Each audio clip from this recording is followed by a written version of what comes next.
Alright, we good? We live? Showing up on the YouTube yet? We good? We good? Are we good? Are we good? Are we good? Are we good? We're good. Are we good? We're good. Hey Slowpokes, it's Tortiss 101. Welcome back to Hollow Knight. Welcome Bugs. It's Bugs. Yup. So last time, freaking brain dead. Sorry, it's been wild. We got the Void Heart charm. So now we're all spooky and edgy. Edgy and spooky. We've got a couple more charms to go get. We've got to go get Weaver Song, finally, and we also need to save up enough to get our greed charm back. And then we also might farm for Fragile Heart. So this is going to be. How are you? I'm doing pretty good. How are you, Mega? It's been a while since you've shown up in the chats. Glad to see your faded return. Frickin' Stuff of Prophecies. What did I equip next? I forgot my charm build. Oh, Spell Twister, of course. How could I forget Spell Twister? It's one of the things that makes the... Not that one. It makes the spell build so good.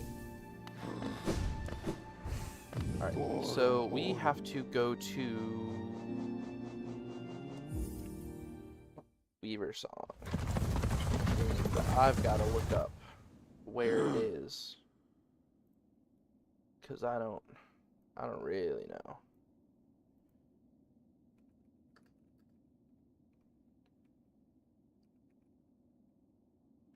Where is Weaver Song?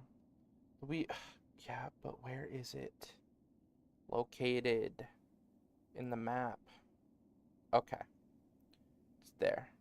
Doing fine. Throat sip. Voice sounds too deep. Deep voices are awesome. It makes you sound all elusive and mysterious. And you get to sound like Lewis Mayer from Stardew Valley. Alright, we're back in Deep Nest. Spiders, everyone.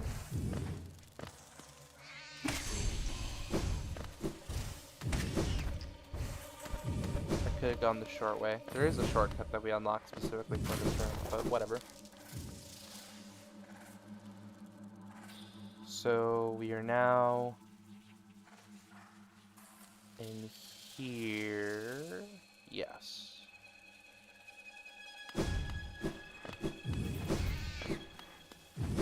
Yes. Okay.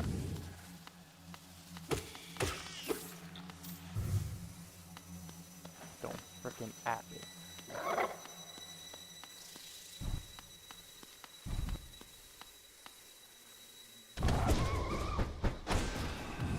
Oop, got him. Let's get it. Wish that frickin' Grim guy would come back. Okay, so now we're at the curve as it curves down.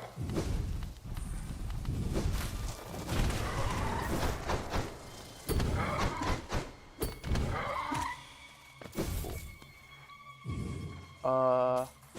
Yeah, this should be it.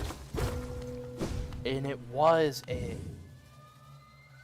I went through this room so many times looking for freaking this room, chat. Okay.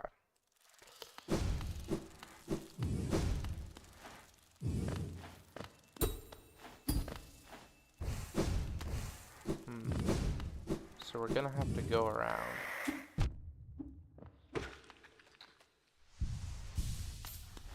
I want to save enough soul so that we can do the thing. Okay. Weaver Song. So now there should... Dang. We didn't get it. I don't know if we can get it. Frick. I think that just might be faded. Dog, chill, dude. I promise I'm good at this game.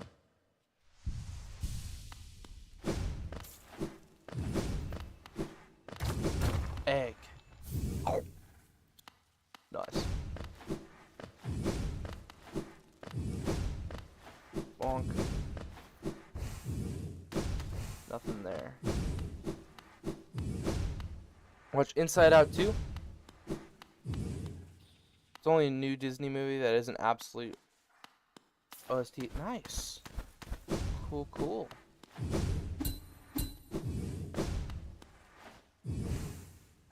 Very awesome. Freaking what? There's the thing over here. Oh, I think we're supposed to Crystal Dash, yeah. Yeah. I'm not doing good in the health department. Can you believe that I used to be good at this game, chat? What? There was something. I remember it. I know there is. It's here.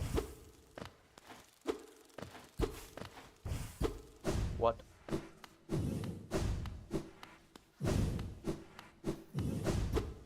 I know that that is not all there is to this.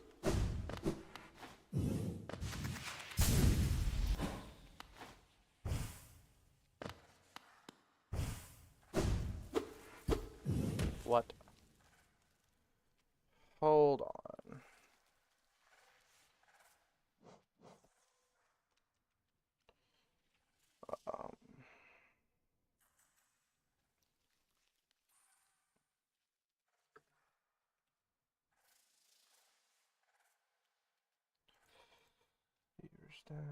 Wait, Disney made a good animated movie? It's wild.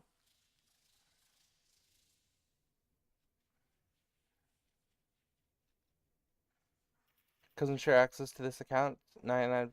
Also, cool.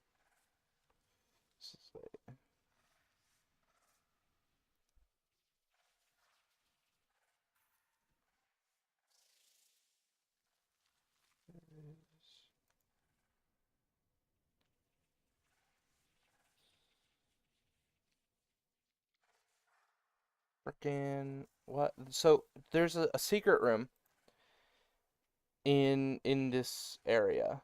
I know there is, but I can't figure out how to get back there.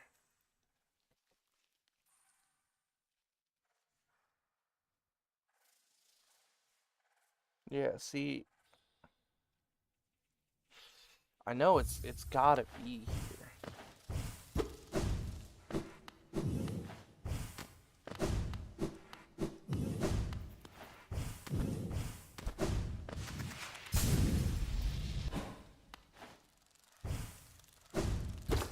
Oh, yeah. So it is just a matter of what? What? It's not like we can farm for soul here.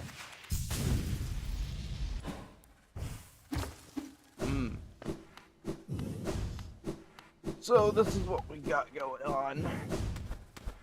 I think it should only take like 2 or 3 more of these. Aha! Alright. Ah!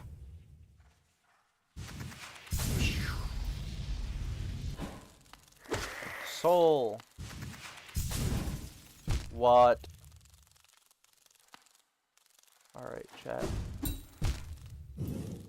Alright, so we're going to quit back to bench and we're gonna make our way back here.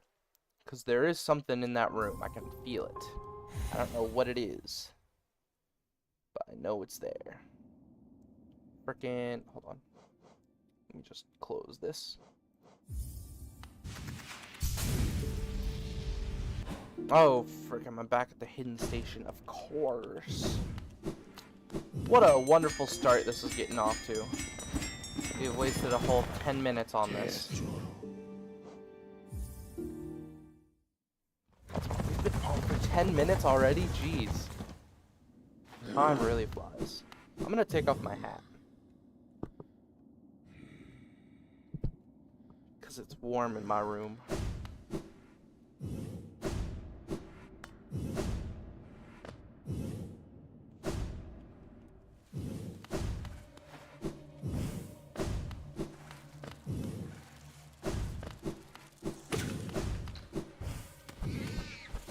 Let's get the heck out of here.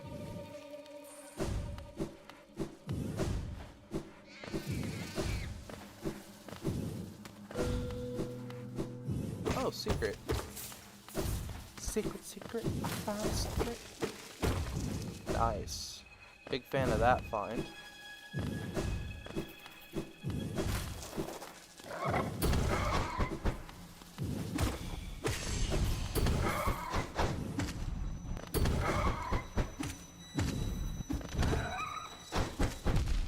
Ow. Jeez. Alright, we're back.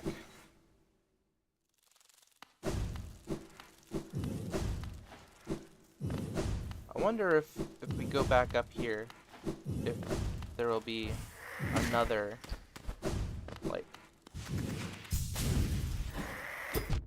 ow. There will be another Weaver, because I didn't kill it right.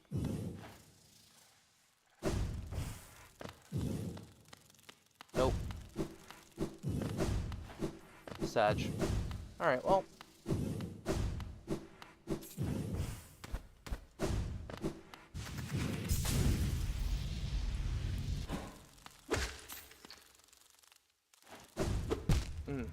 Okay. There we go. That is how it's done, dude.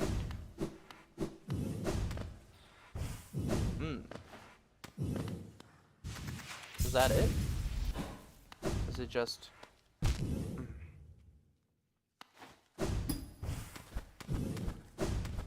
It can't just have been the money. Right? I guess it was. Wow. What a productive waste of time. Alright. So we got Weaver Song. Let's go to Salubra. Salubra. That's the chick that sells all the charms. Because now we've got... Oh, shoot. We need the greed back. We're going to the Colosseum, y'all. To the Colosseum we go. Jeez, that's loud. Anyway. We need money. So we are going to do the Trial of Champions a bunch.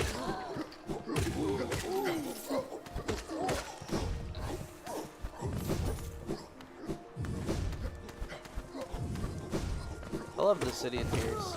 I like how like atmospheric it is. Bonk.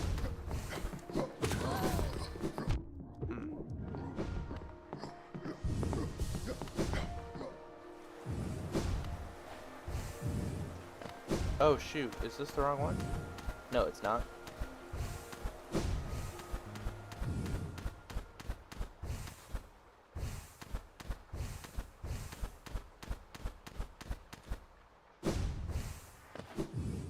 Cool.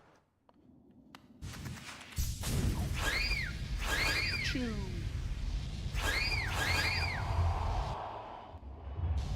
We are here.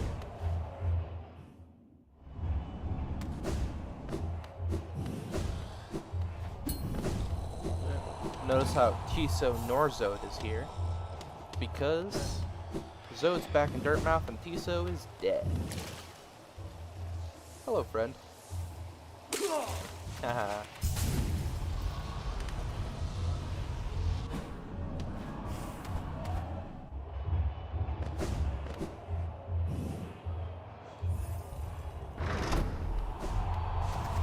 Here we start farming. We need, I think, 9,000, was it? We'll shoot for 10,000.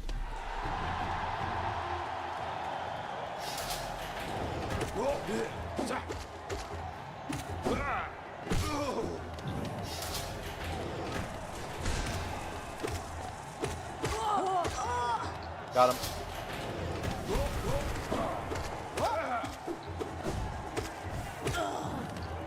Mortal Wombat.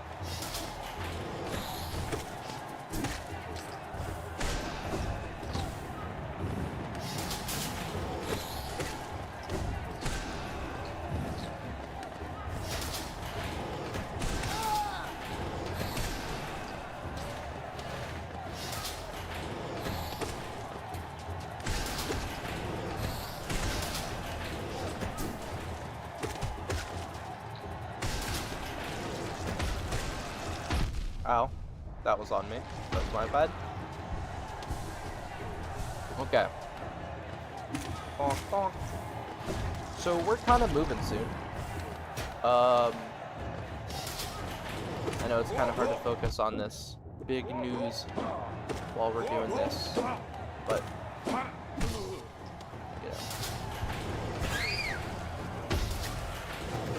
turn this down a little for me. Should still be loud for you guys. So we're moving soon to Pennsylvania, in the U.S. and hoppers. So streams are gonna look kind of different for a bit in the near future. You know, should continue for normal for like a week. But,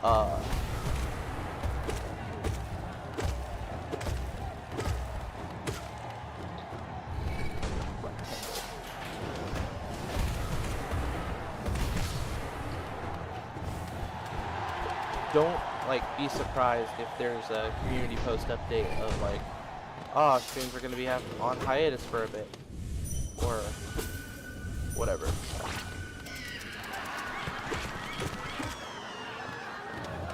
But it won't be for that long. Just until I get moved in and set up.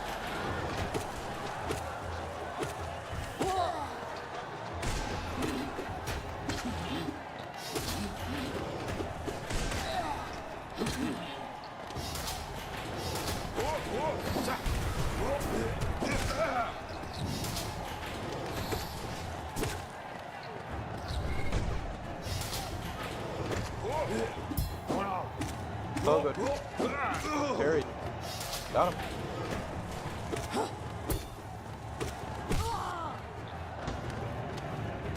And then the floor gets away. I forgot about this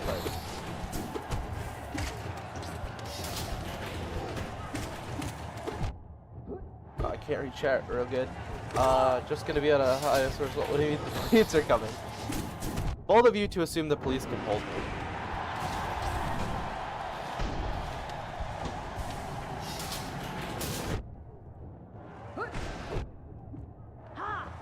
Take the fence.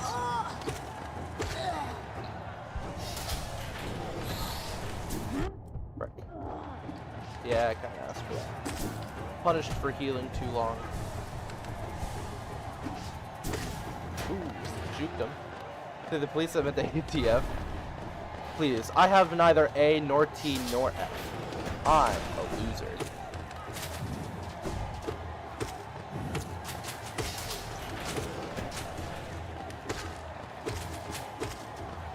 The only cooking I do is deep philosophical thoughts.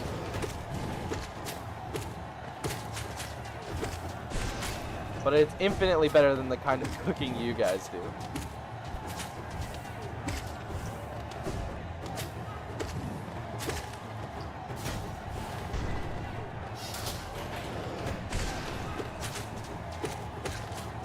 I wonder how much money this gives us. I don't know if it gives us a whole lot. Oh, a blobbles.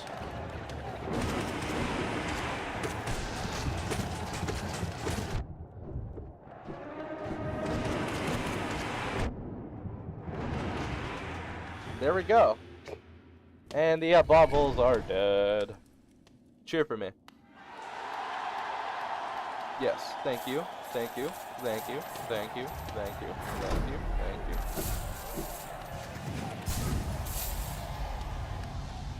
So, like 1,500-ish? 2,000? Alright, chat, we might have to grind out the Trial of the Fool. Just because I think it gives us, like, way more money.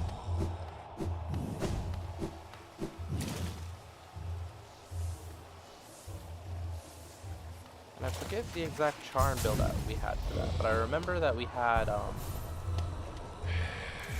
forgot I didn't use any of those. I remember that we had on Quick Focus. So our build might look something like this, I think. Yeah.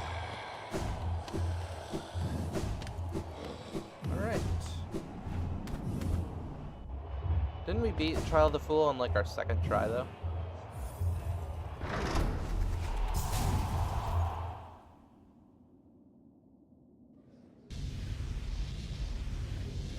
One thing I do like about my super beefy computer is that the loading times are really good.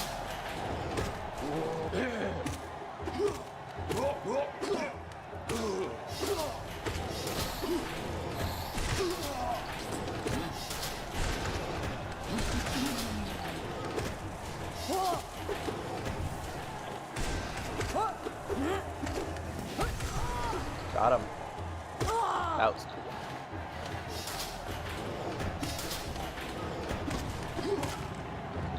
Haha.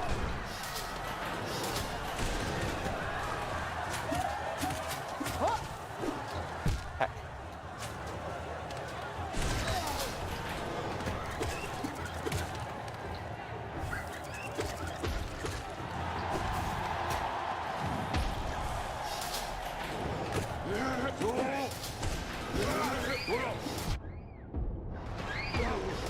Take care of these guys.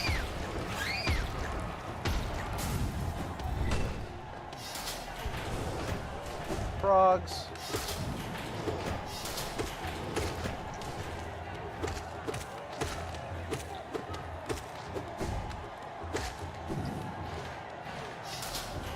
Frogs.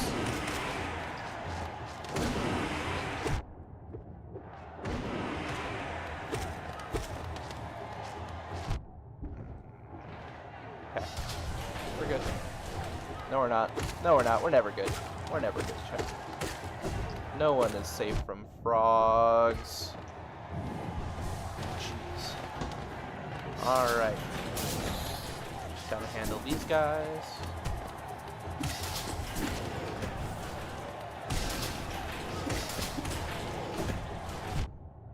Jeez.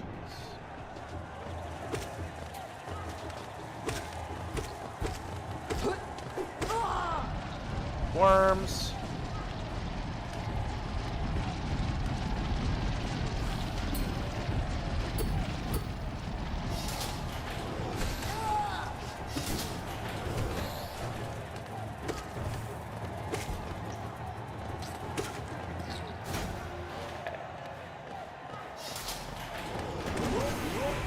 Oh, an essence.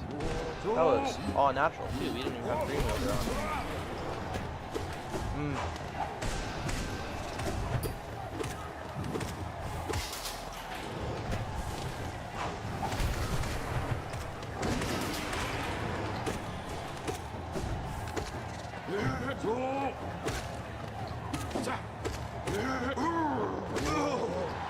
Cool, cool. We got it.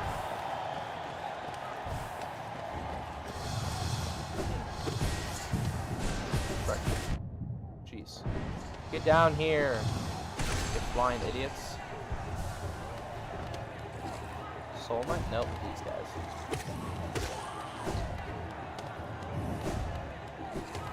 Just freaking seeping through the floor. There we go. And he's dead. Of course, now we gotta deal with these guys.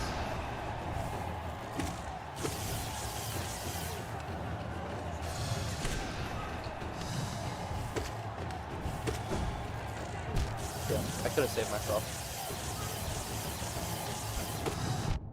Jeez. Tunnel frag me then? That one. That was on me. That was a scare shit.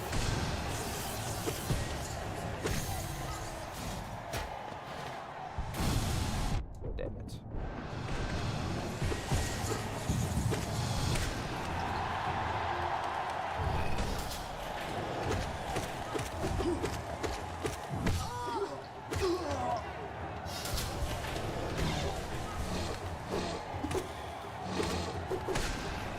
Yes.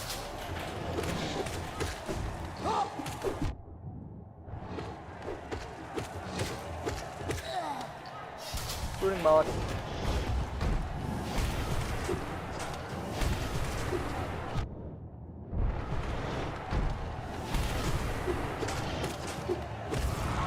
Got him. Worms, worm. Oh, we're gonna get wormed. Psych. Scared? You better be.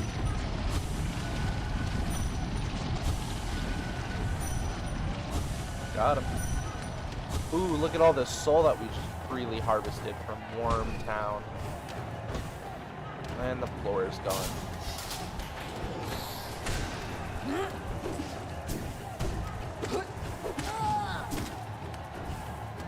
Bonk.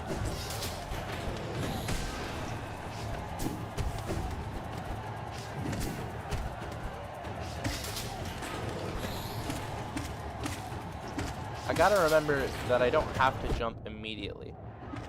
I can just pogo off these guys for a while. So long as, you know, they don't kill me in the process.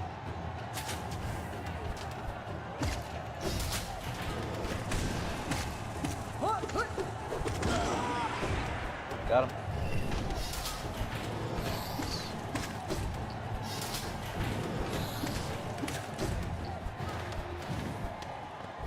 Floor. Frogs. Gotta let these guys sort themselves out.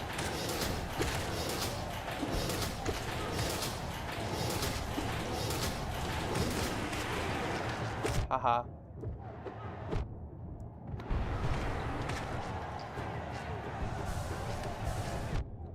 Okay, I saw that one coming.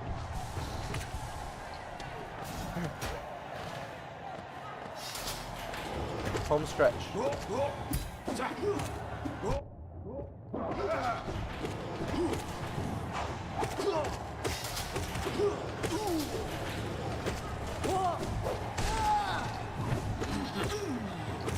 Ooh.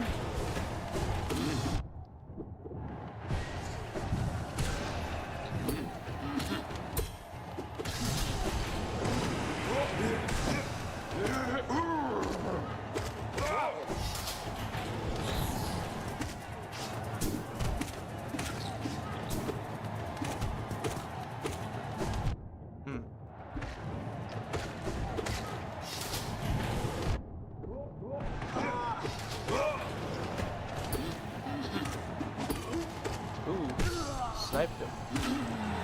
Alright. God Tamer time.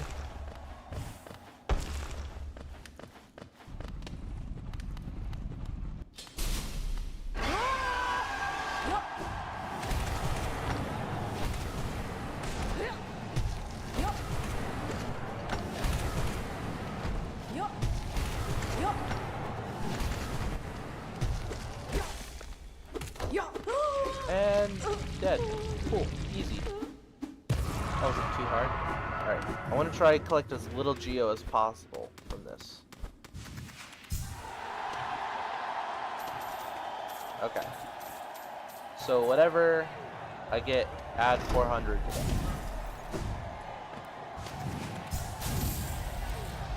3,000. Cool. You were gone for a bit? Ah, well you just missed my epic radiant victory.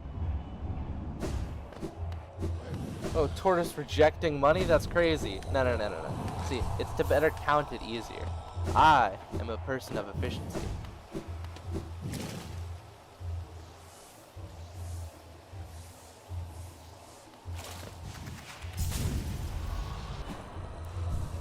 real talk though. This is the build. This is the charms. Now we just gotta do that again. Wunderbar. I need to redo my nails. Freaking these babies are getting chipped.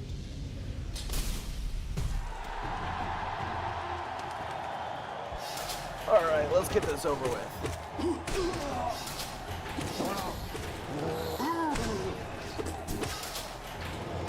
Ow. That kind of hurt. Got him.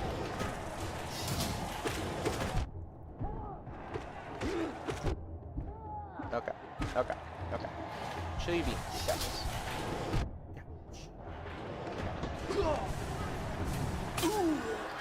Juke him.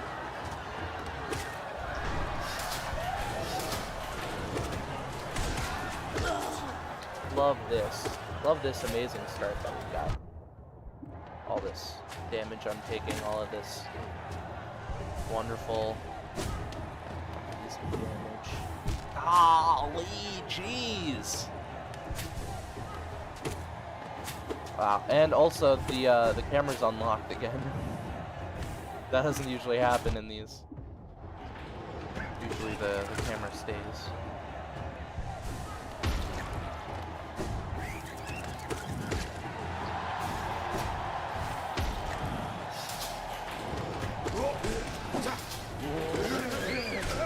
Oh, that's right. Come on. Let me. There. Frogs. Frogs. Frogs. Frickin'. You know? That's really all there is to say on the matter.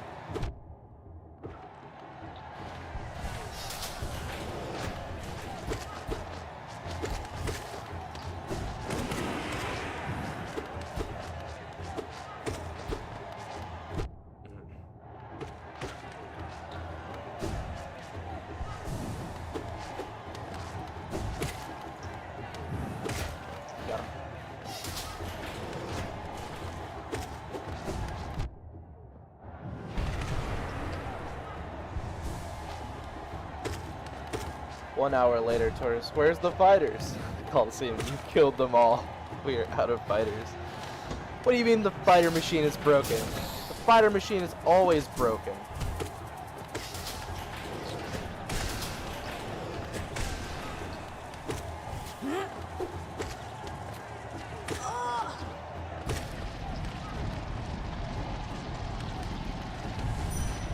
Boom. Got him. Got him. Got him. Got him. I got him, chat. You saw it. I got him.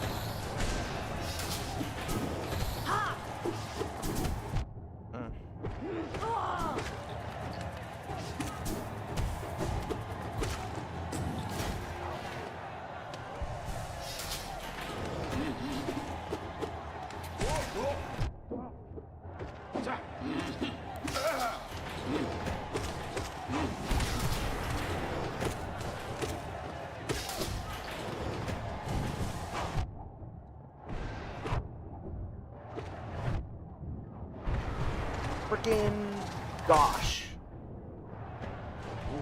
Better.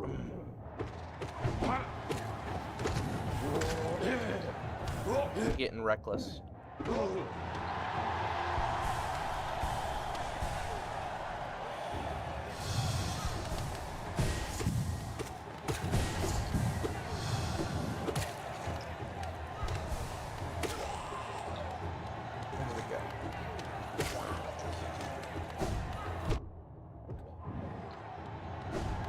What do you mean the ATF?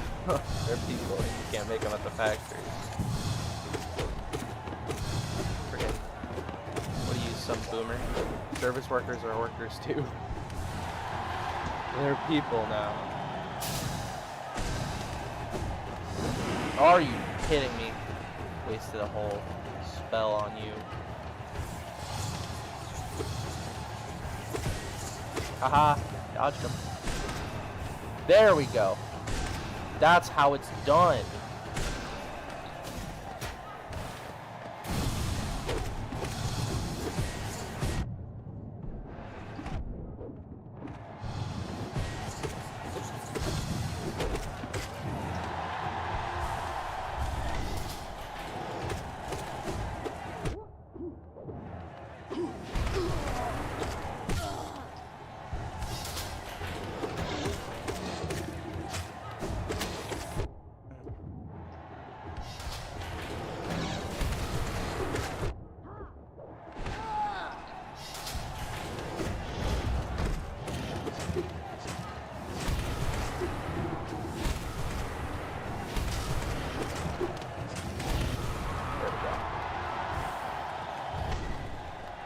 Worms, worms, worms, worms. Yoink.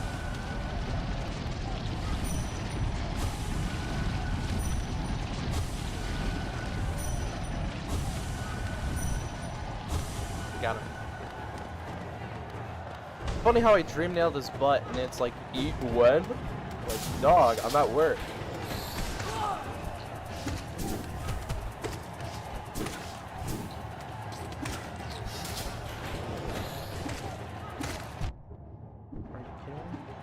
Really? Really, dog? Oh, bro.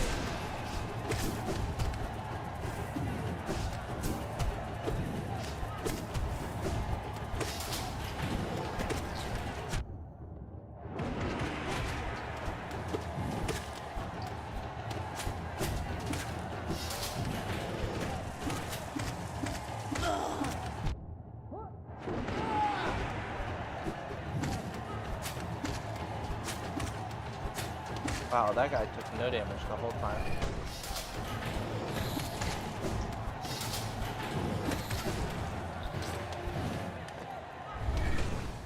Frogs.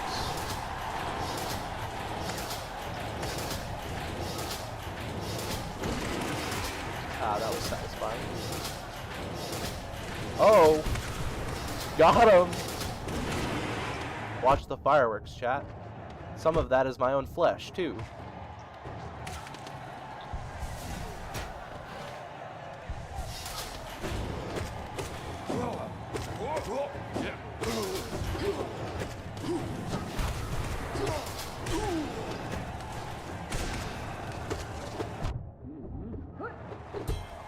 Ooh, that was a double parry, actually.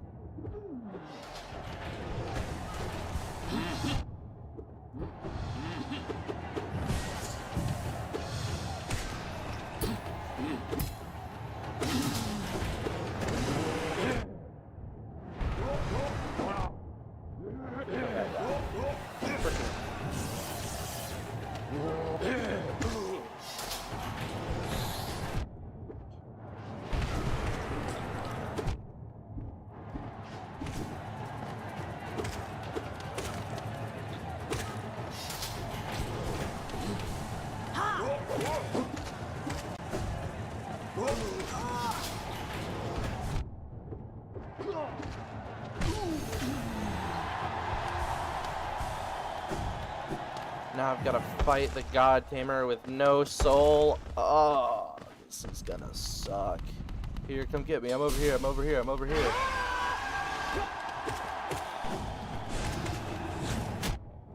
Freaking.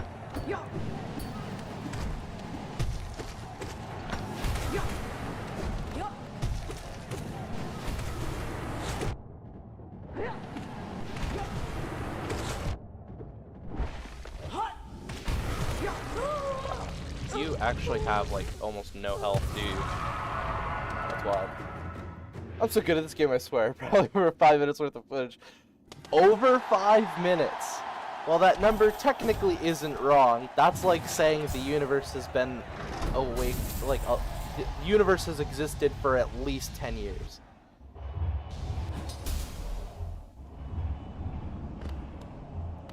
But we won, didn't we? Didn't I? You guys just watched and laughed at me, but I did the win.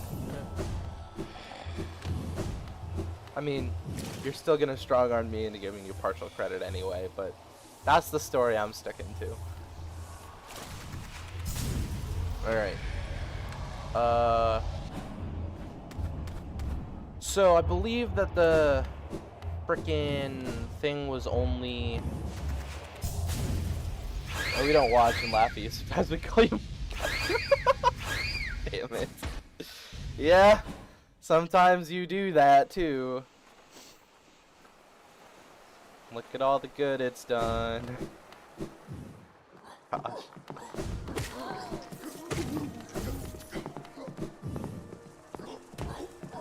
Y'all are insane.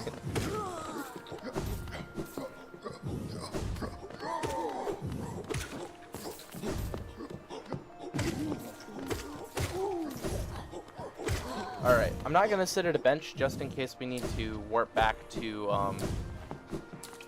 the Coliseum of Fools to do another run, in case we don't have enough. But we're going back to Dirtmouth to get our Greed Charm back from Divine.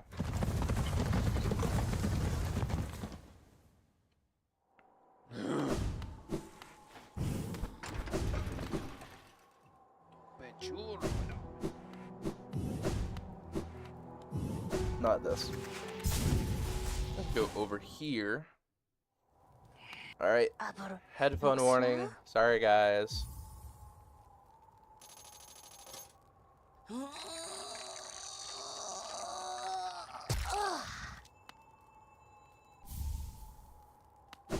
Cool.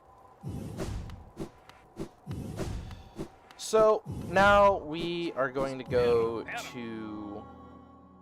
Gross. Yes, yes it is. Now we're going to go to the resting grounds. Not because we have enough to ascend the seer, but freaking because... Oh shoot. I want to sit at this bench. Yes. And I'm actually going to change my charms back to the way I usually have them.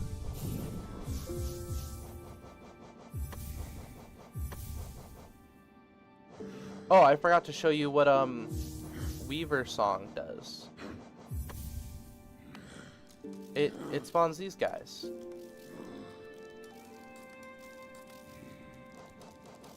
Silken charm containing a song of farewell left by the weavers who departed Hollownest for their old home. Summons weaverlings to give the lonely bear some companionship and protection. And if you equip charms like Defender's Crest, they... Oh, do they not? I thought they had synergies. I know Glowing Womb has synergies with the Defender's Crest. Yeah, look, they're brown now and stinky. And this is bad. I am not beating the mommy allegations with this one. But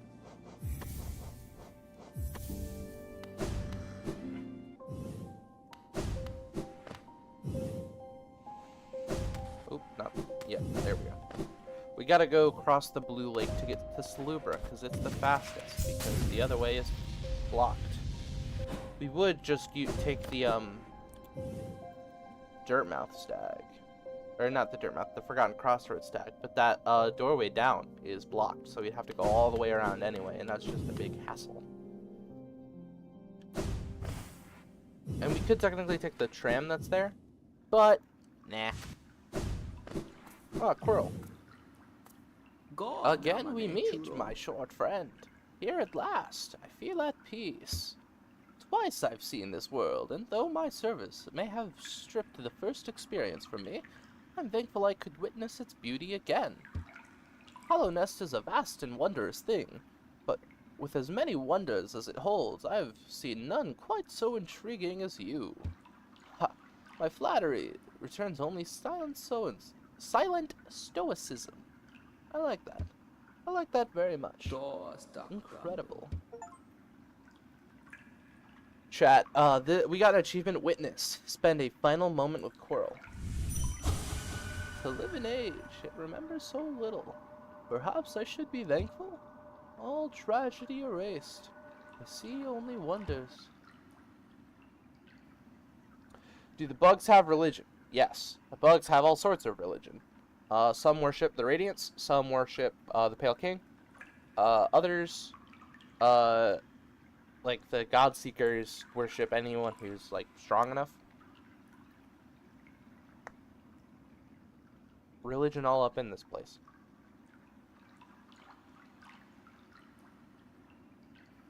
Alright, bye, Quirrell. I mean, there's a Bug Pope and they do Buggy Crusades. Well, the King was kind of like Bug Pope.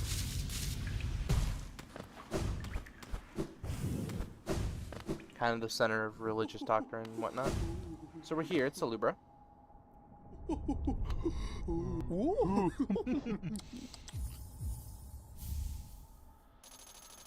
My dear, a blessing for you.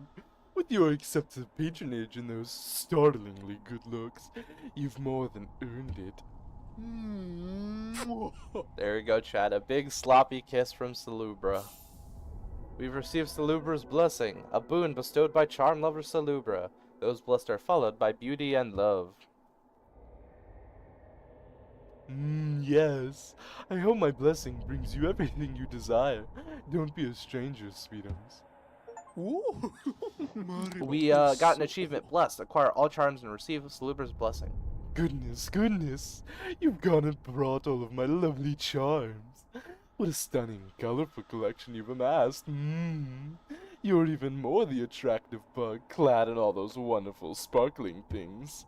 I may have nothing more to give, but you must come back and visit from time to time. Such a dashing figure frequenting my store. I bet the whole village is just. Gonna have the pale ones selling fake charms, so Bugton Luther Bug started a reformation. Bugton Luther Bug.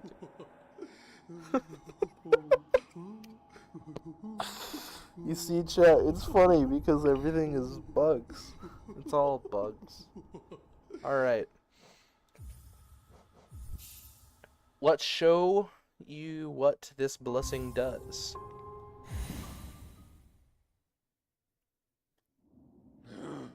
When you sit at a bench long enough,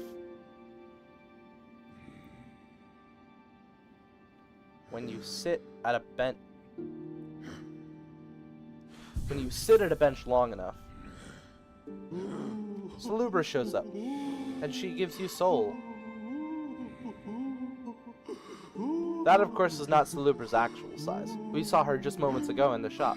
She is much bigger, but that's what's going on. So anytime we get a bench, we now have soul forever. Yeah. So, what now? We've got all the charms. We could go and, because we've got more than an hour left, we could go farm and get Fragile Heart up to Unbreakable Heart. We could go try Junk Pit. What is the last god that we need? Oh, we actually unlocked them all. We've gotten all the, like, collectibles around. Or, not, like, collectibles like the kind that lend themselves, but, like, we have all of the abilities, is what I'm saying. We do need 2 more mask shards. I forget exactly where they are. I know one we'd have to do Flower Quest, which I really don't want to do Flower Quest. Can you just sit at the same bench over and over? Did they think of that? Yeah, I mean, you can just sit at the same bench over and over. It doesn't do anything.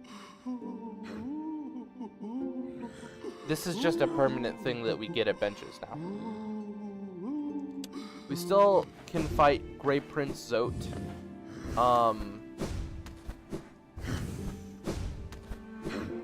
And but we can just go and beat the game.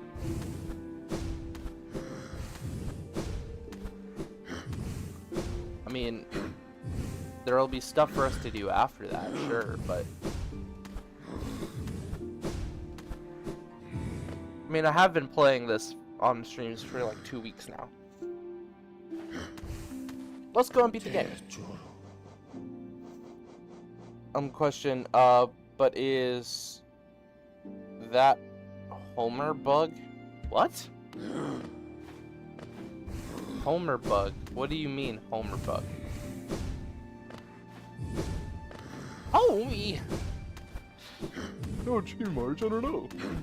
I'm turning into a bug, Marge. Marge! I'm a bug. Homie, what do you mean you're a bug? The yellow one we just saw now. What yellow one?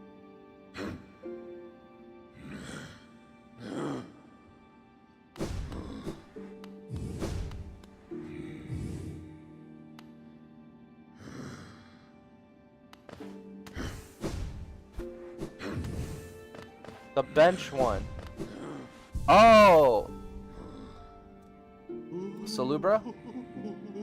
As far as I know, Salubra's a girl. I don't know, we haven't gotten any farther in base in our relationship than just kissing, so I can't, like, verify it, but I'm, like, 80% sure.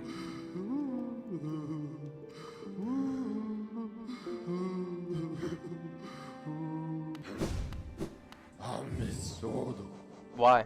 Feel weird about sloppy makeout sessions with dudes? Are you a coward?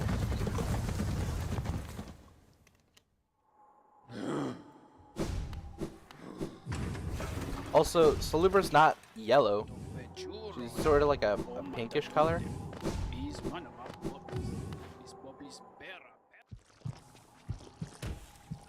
Are you saying no as in that you... Oh, I'm trying to remember what you said no to. No as in like not Salubra is the one that you're talking about, or no that you aren't a coward?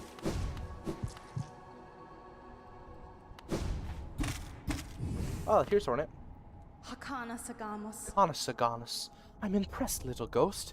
You've burdened yourself with the fate of this world, yet you still stand strong. To break the dreamer's seals would alone be considered an impossible task. To accept that void inside yourself that casts you as something rather exceptional. Hakana Sagamos. Okay, just know that you didn't want it to be a boy.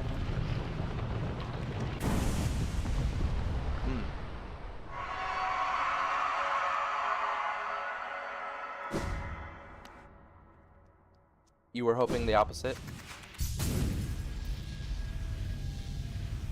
Well, your hopes are correct. Because Salubra is...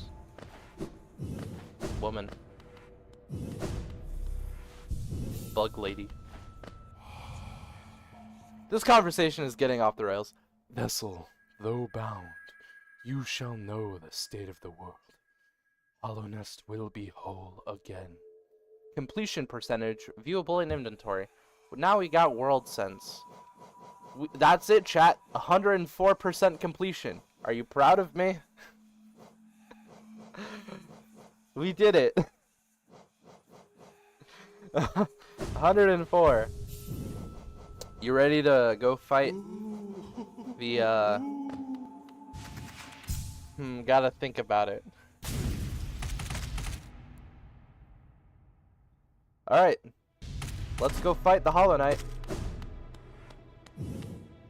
You can see it looking at us. I've never noticed that detail before.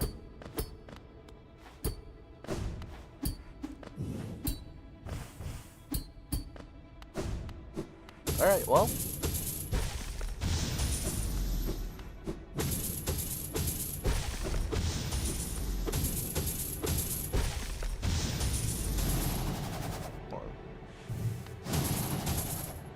I can't do that well, but this is the fight.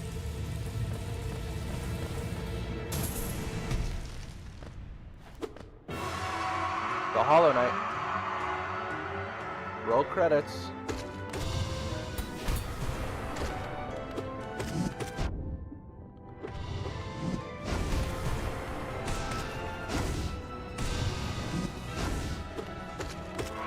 This fight is so much easier than Pure Vessel, actually.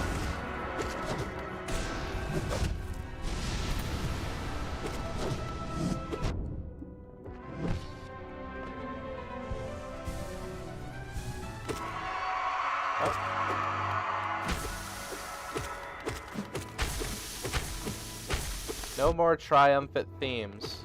Just stabbing yourself. Kinda sad.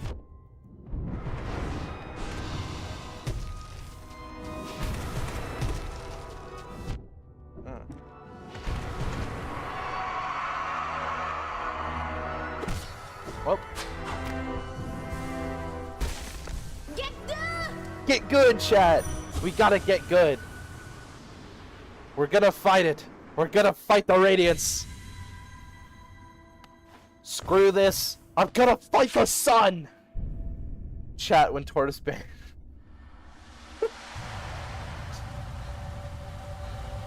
This is it. This is the mommy ideal you guys have been holding me to. I'm going to destroy Sun Mommy. Ow.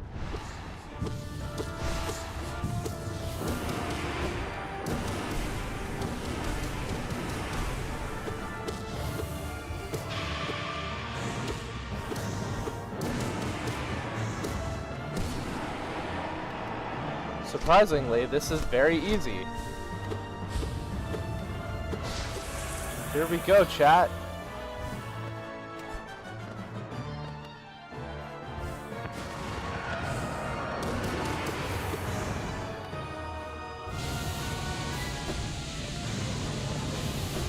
Lasers.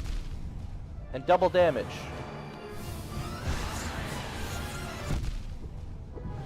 Did I mention everything deals double damage here?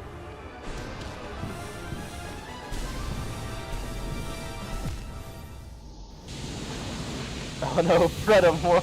Metamorph. No, that's not Freda. Stop.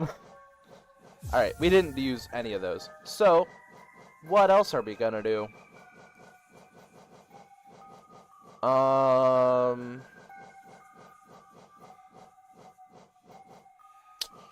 It's not like Unbreakable Strength will help us much with the soul build. Long Nail, maybe? That might mess me up a little, but I think Long Nail will be good for us. Alright. Let's get our soul filled up.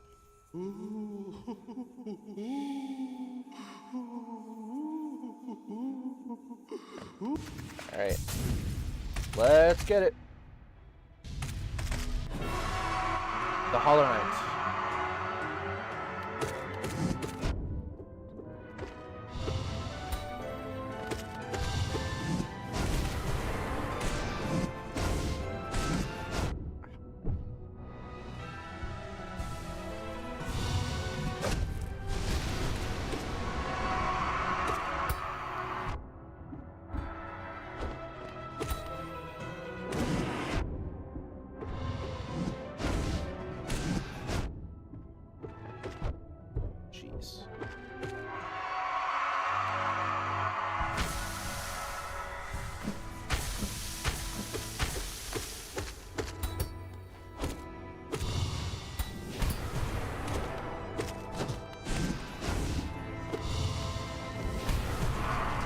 Oh yeah, we didn't have to deal with this last time because we beat him so fast.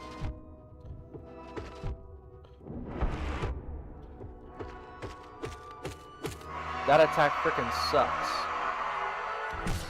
Alright. Hold on. Everyone loves a nice long nail. Yeah. And there's no challenge anymore.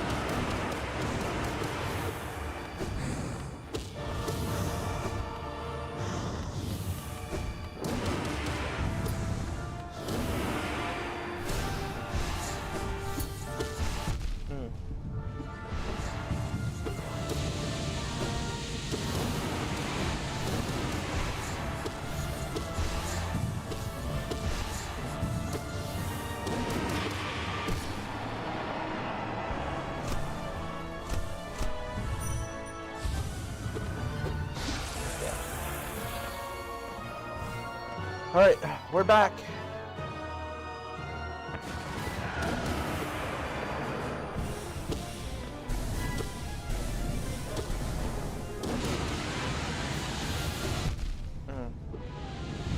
Damn.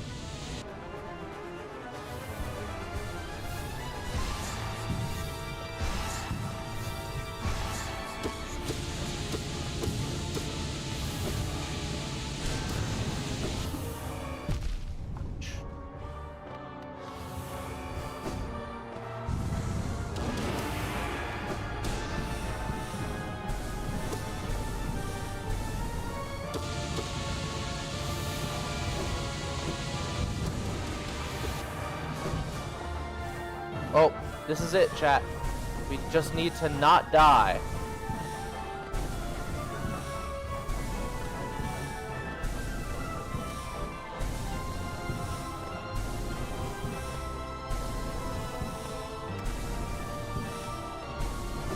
Ooh, from below, let's go!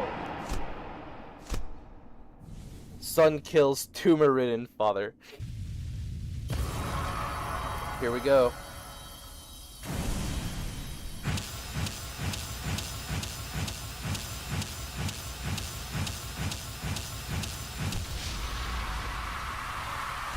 Just like that. Just like that, we won.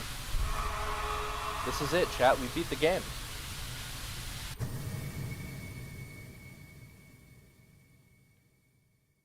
Make sure to like and subscribe. No, I'm just kidding.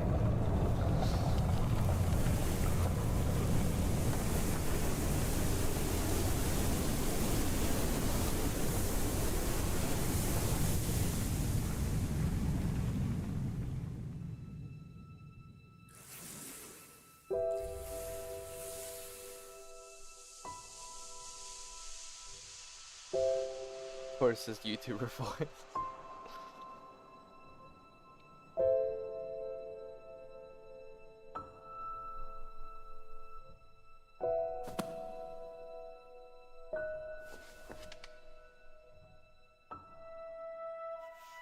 Hornet. Oh, we're dead. Guys, I swear I'm good at this game, okay? It was intentional.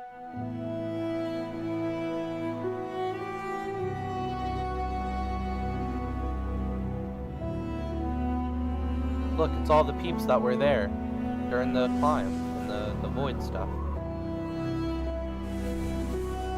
So casually. Oh, we're dead, by the way. Yeah. In case you were wondering. 'Tis the case. Also, I find it fitting that you're in the text box. Your name is purple. As you chat on screen. Achievement earned. Dream no more. Defeat the radiance and consume the light. I don't believe there's any way to skip the credits.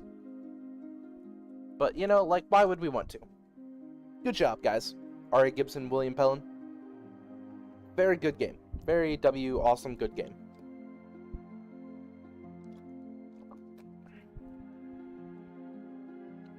Sound and music by Christopher Larkin. Marketing and public relations, Matthew Leth Griffin.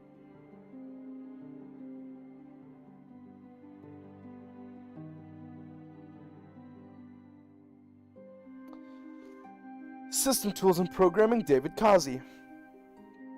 Speedrunners after beating the game for the 200th time. Now time to watch the credits again. Additional programming, Jack Vine.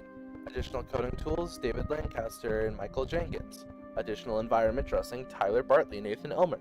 Additional character voices, Makoto Koji, Tyler Bartley, Hari Dimitrio, Matthew Griffin, Hannah Murdoch, Bill Northcott, Zara Pellin, Amelia Jones, Viola, Tim Cheel. Good job, Tim Cheel. Viola, best instrument. Let's go. Okay. I can't read all of these names, chat.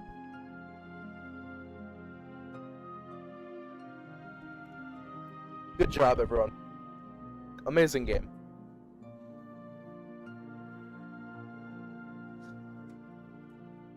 So, chat, how's it going?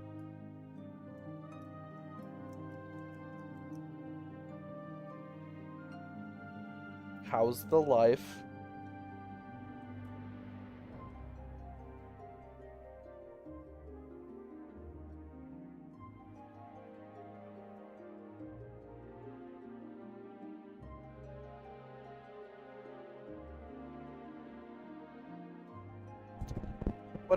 What a cool game. What a cool and awesome game that we played.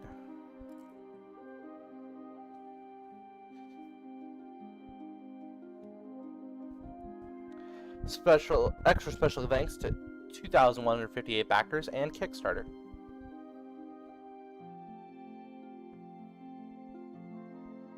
Congratulations. Well done on achieving this great feat. You persevered and you triumphed. We hope you enjoyed yourself in the world of Hollow Knight. We'll meet again soon on the road ahead. Team Cherry. Press any button to continue. Achievements earned. Achieve 100% game completion and finish the game. Speed completion. Achieve 100% completion and finish the game in under 20 hours. There we go. Look at that. 2 achievements in one go. Steel Soul mode unlocked. No shade, no reviving, death is permanent, the ultimate challenge. Yep, I cannot tell you how many times I have accidentally died to the Hollow Knight because of nerves. But hey, since we got more time on this stream, let's beat the game again in a different way.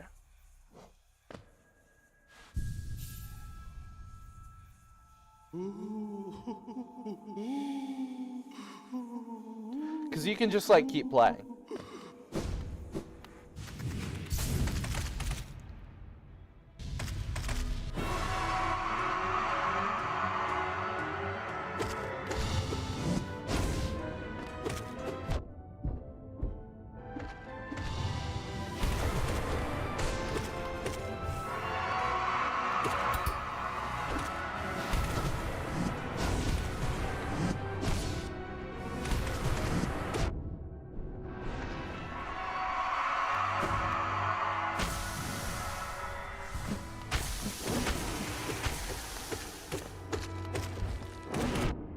Oh yeah, he does this too. Just floats in the air and smashes the ground. Ow.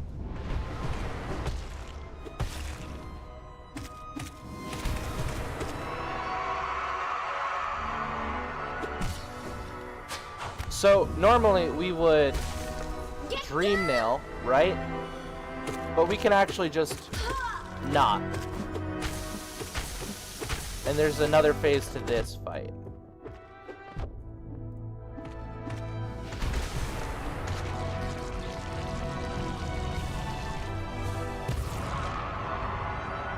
And so we like do the thing we do with the dreamers, and we focus in the radiant, all of the cool juice, you know.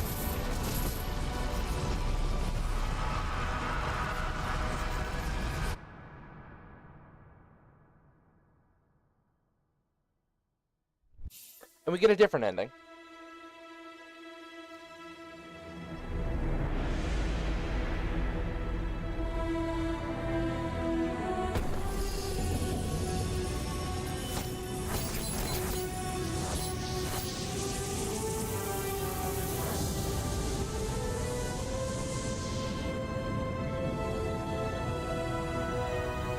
Back how to answer a phone call.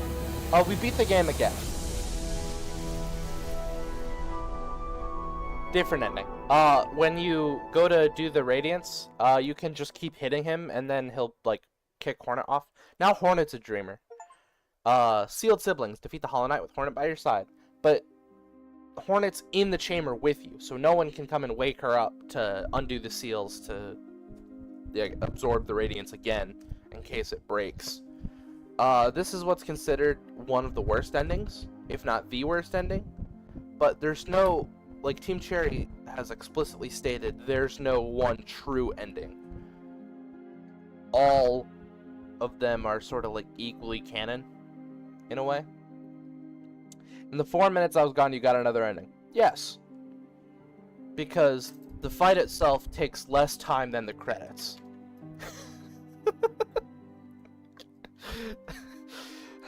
Well, I mean, if you're good as good at the game as me, that is, it takes less time. If you didn't like damage tank through everything and blast him with a billion spells, like if you had like a normal casual playthrough, then it would probably take just as long, if not a bit longer. But yep. And there's still more time on the stream, so we've got more stuff to do. Ain't it? Ain't it fun? By good at the game, you mean cheese it with 20 OP spells. It's not cheesing it if it's an intended game feature, chat. I am allowed and encouraged to do this. But yes, exactly that.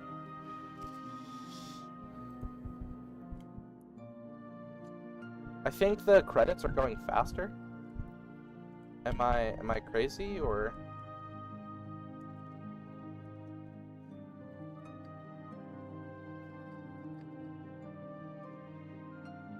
And so is camping in CSGO. I don't play CSGO, so that doesn't work on me, and I take no accountability.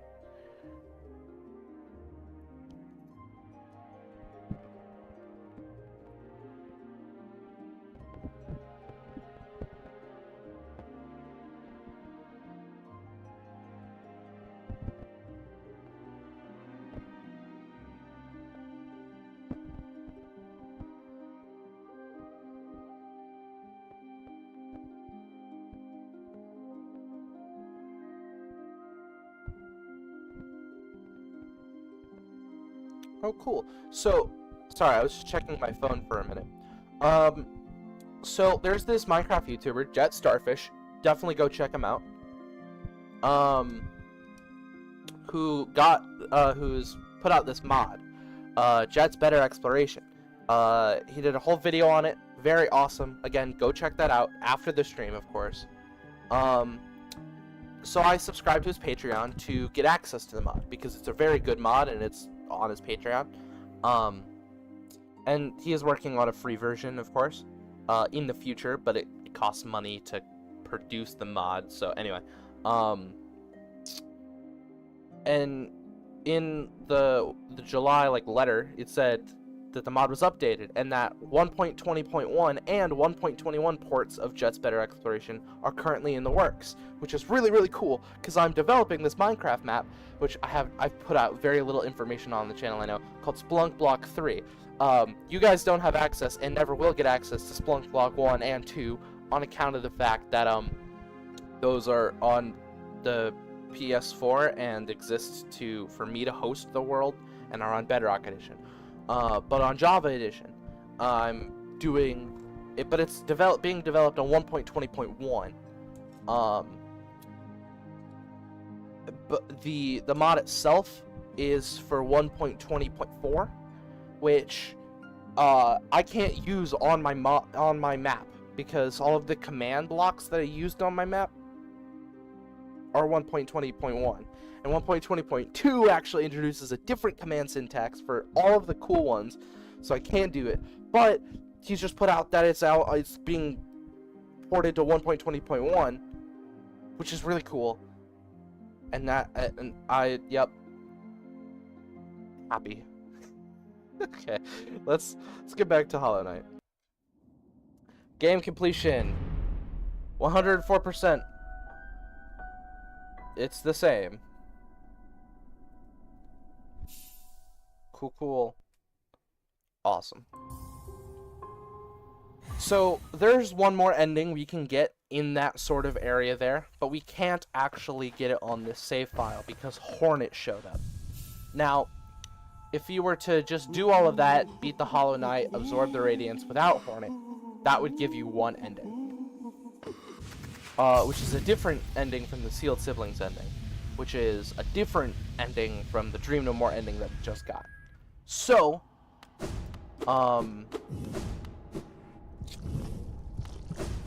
we can't actually get that ending in this playthrough. However, there are 2 more endings we can get, technically. But we have to go to the, we've got to go to Godhome.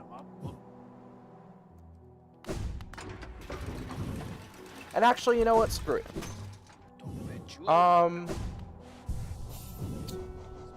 No, yeah, we should go to Godhome first. I was gonna be like, oh, should we get Nightmare King Grim or should we banish the Grim Troop? But I think that's something we should settle for a hunting 112% completion kind of thing. We need to go to City Storms because we can just weasel our way around there.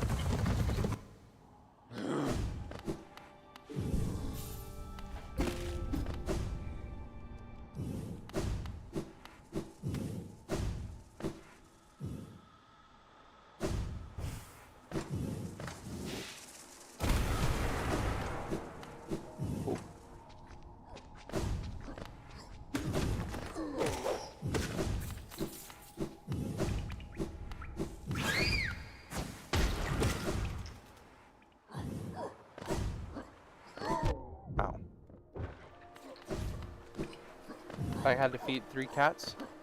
Welcome back. You missed my rant about Jet Starfish, Minecraft YouTuber. It wasn't so much as a rant as it was a excited info dump, but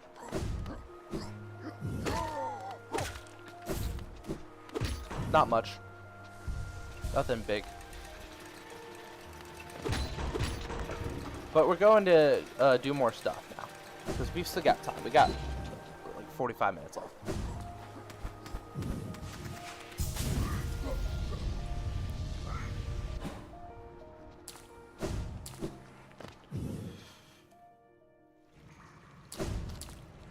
Jet Starfish, I remember that name. Does kind of mod stuff.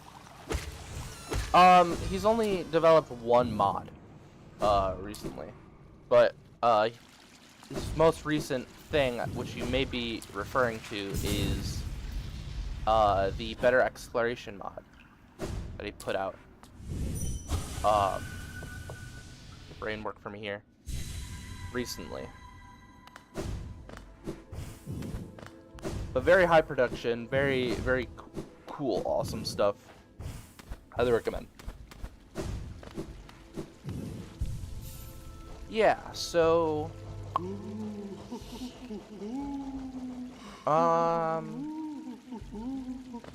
remember? Yeah. We're gonna tackle the we got this one too. Cool. So we're going to fight the Pantheon of the Master. Seek the gods of Nail and Shell. The exploration vid, very cool stuff.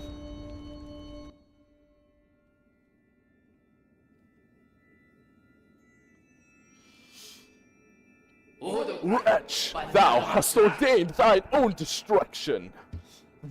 Through sacred combat, we are attuned to this kingdom's greatest beings. By entering this gate, thou hast challenged the very gods of this kingdom. Dost thou consider thyself the equal of this pantheon, of its masters? Draw thy weapon then, fool of fools. Be damned for thy arrogance. Boss fight, boss fight. Benchfly King.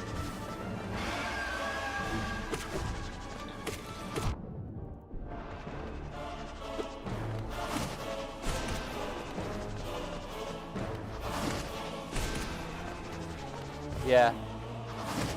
They're, the bosses in the Pantheons are souped up on health. So they're like actual fights now. Oh, damn. I missed.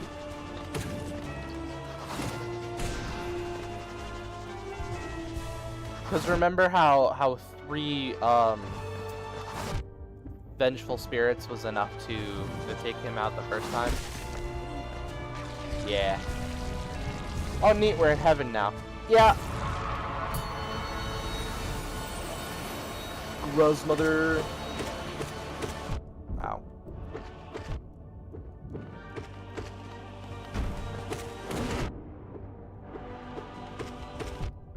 Jeez.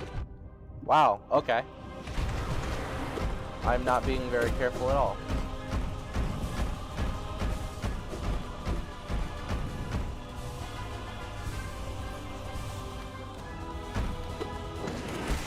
There we go.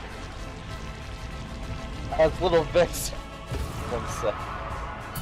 It's Vex, but yeah. False Knight.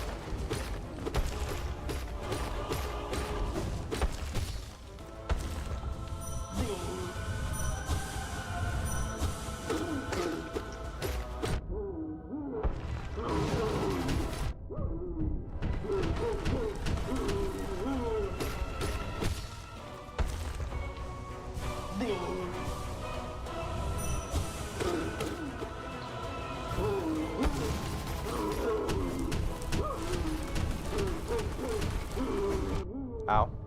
I dodged right into him. Whoops. Okay. Now we gotta fight Hornet, I think. If I remember the order correctly. Nope, massive boss charger.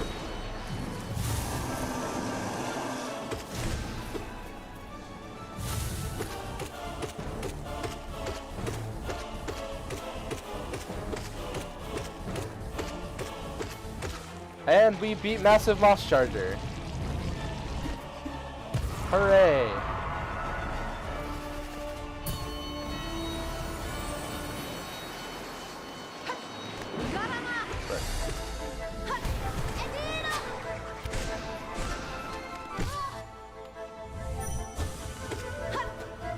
Oh yeah, Hornet's like powerful enough to be like sort of consciously aware that she's in Godhome. Most other bosses are not. That's because Hornet's part higher being, because her direct father is the Pale King.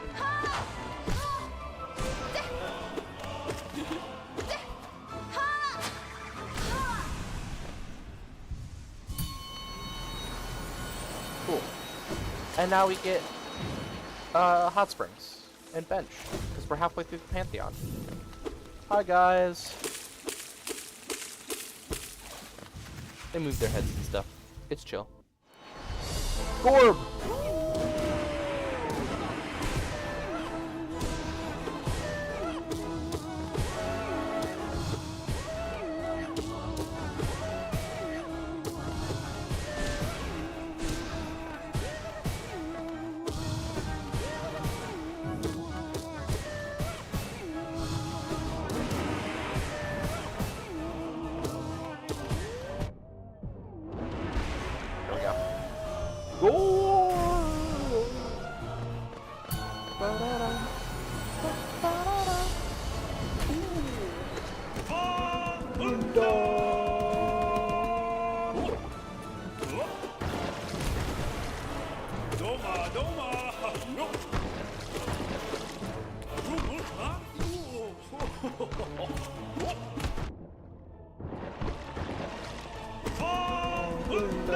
Not him again. Yes, him again. Him always.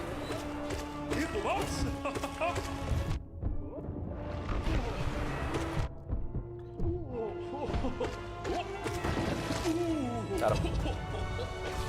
We can barely get 3 heals. No. I think we could get 5 heals off there.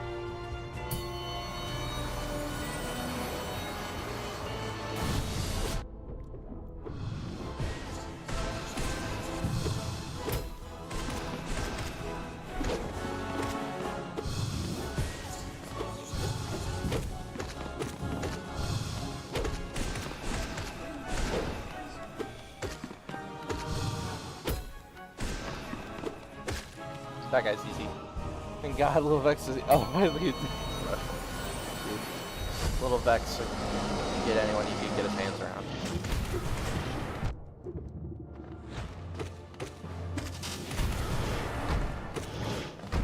Brooding Moloch sucks, actually. Like, very high-key bad.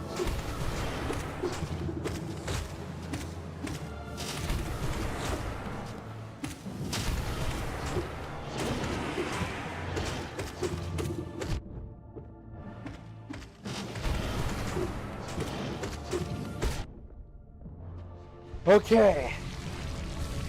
Now I'm very rusty at this next fight, and this isn't one we usually get to see. So, here goes nothing. Why hast thou crept in this pantheon, Omega One? The noise of thine wriggling creates much discord, drowning out the godly resonances we attune ourselves to. Dost thou mean to thwart our sacred goal? Dost envy drive thou to such madness? We pray that the gods of this kingdom punish thee, obliterate thee, utterly destroy thee. Thanks, guy. O gods of hollowness, show us your might. We shall attune ourselves to thee and ascend ever higher. Alright, here we go, chat. Gasso.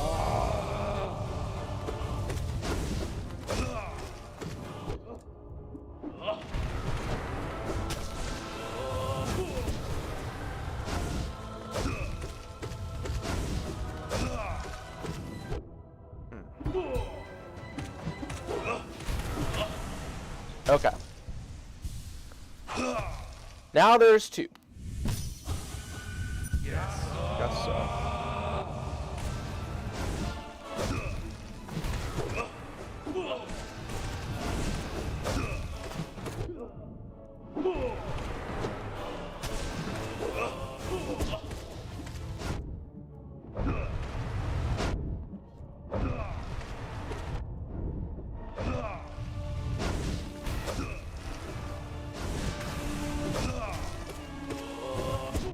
Frick.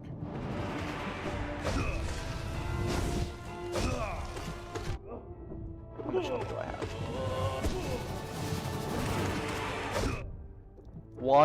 One health. Okay. See, chat, it was easy. Bina. Bama. Bina. Alright. That was Pantheon of the Master. You're late, but you're here. Welcome! It's fine, we got 30 minutes left. You just showed up just in time for us to demolish these guys. 8 minutes. That might be a personal best. Welcome. So, this is how these work. You can select bindings. And once you complete these with the bindings active, basically, like, stuff like nail makes your nail deal less damage than it did at first, or slightly more damage than nail 2. Sorry, wow, my brain is dying. Shell limits you to 5 masks. Charms makes you not allowed to have charms, and soul limits you to 1 unit of soul. And there are 5 pantheons, as you can see. We've beaten 1. In order to unlock this one, we need to complete all the other 3. There are the 3 here that are active, and up here, you need 4. So, we are going to try out Pantheon of the Artist.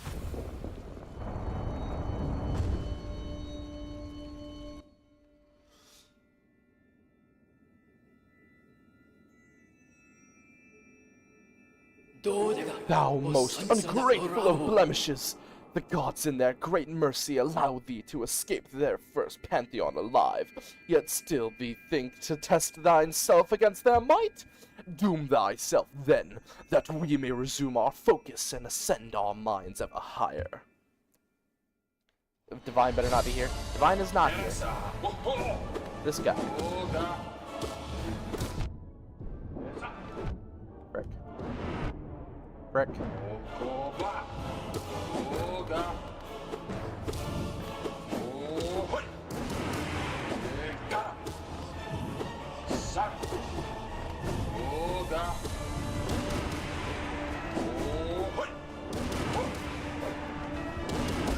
There we go. That fight kind of sucks, and I wish I hadn't taken as much damage as I did. But, what heads? This guy. Oh yeah, we didn't go get Enraged Crystal Guardian. That's where the other Master Shard is. I forbore.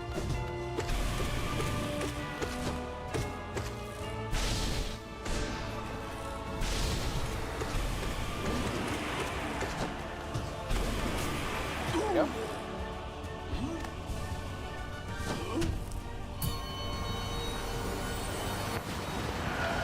Soul Master. I think he'll find that we're so much cooler than before.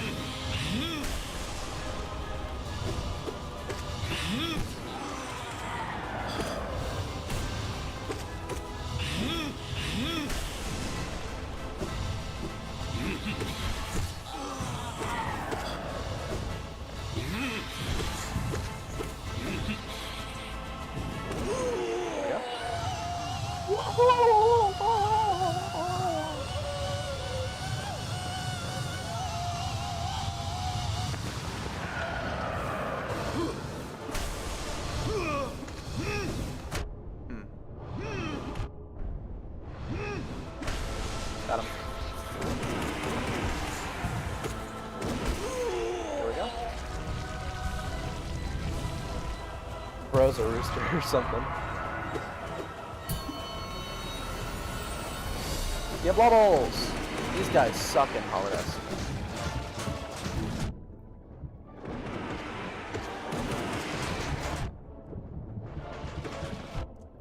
Frickin'. These guys are just the worst here. Actually. Especially because he gets a health boost. Okay. Maybe the real Hollow Knight was the people we killed along the way. Oh, okay. Easy fight then.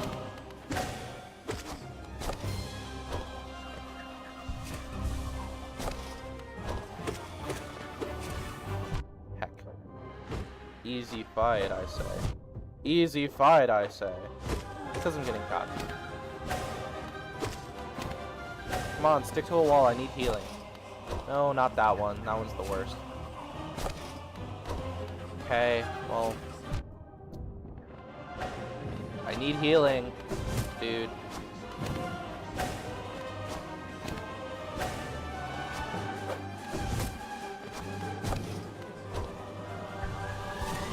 Okay. Yeah, this is sort of what we're doing for a bit.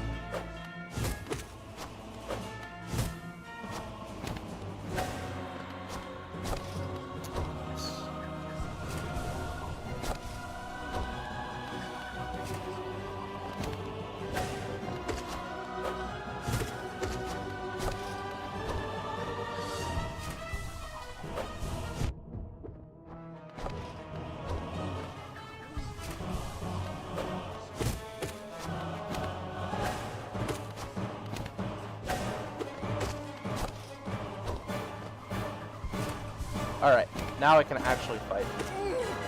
Let's go.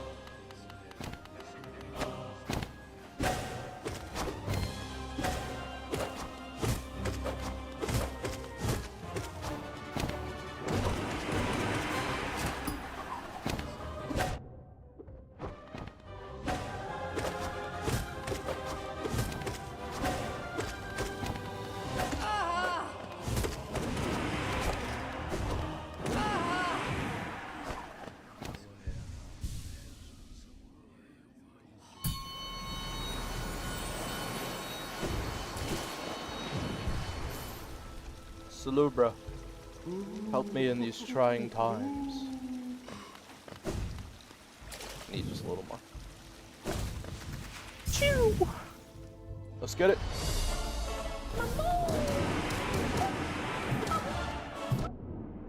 Fucking Marmu.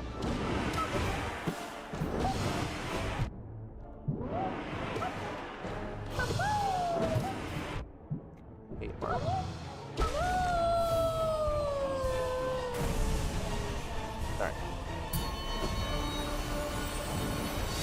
Nosk!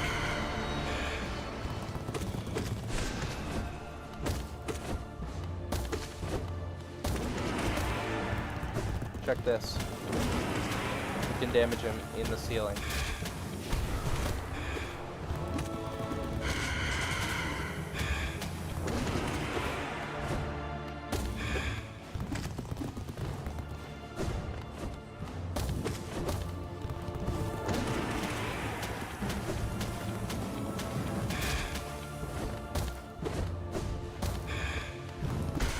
There we go. Gun mod exists, does that mean a smash? No.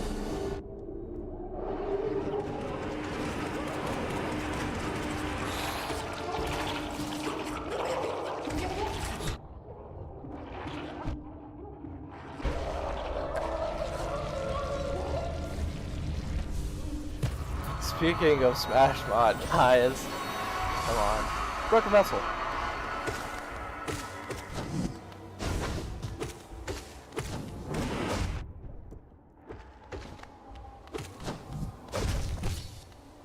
And the music's gone. For some reason.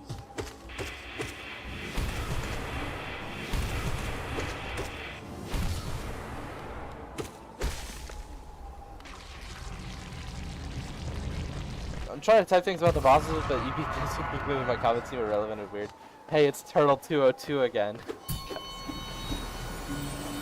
You can type things late about the bosses. Just be like, yo, this boss was wild. It did this thing that was crazy. Ah! Will the gods not relieve us of this troublesome speck? How it tests us, seeing this worm raise its filthy weapon to the gods. Thou hast luck beyond luck, O speck.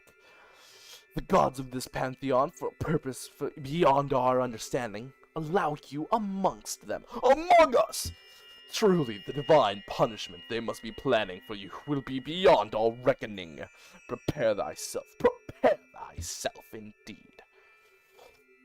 I mean, it's YouTube chat. No matter what we say, it comes too late anyway. Yeah, you got your guys' chat is like 4 seconds behind my actual playing anyway. I'm talking compared to the pink thing to Jigglypuff, but then you're like on the Mantis. Yeah. Well, to be fair, I was on the Mantis while you guys were still reeling about the endings. So, I've always been on the Mantis. I've been on the Mantis since you were born. Shio. This fight sucks, by the way.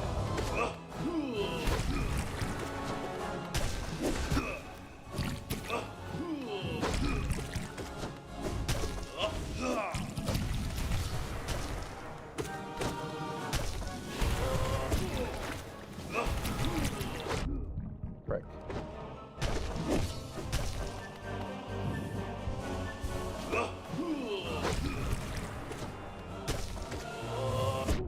Frick, I wasn't fast enough.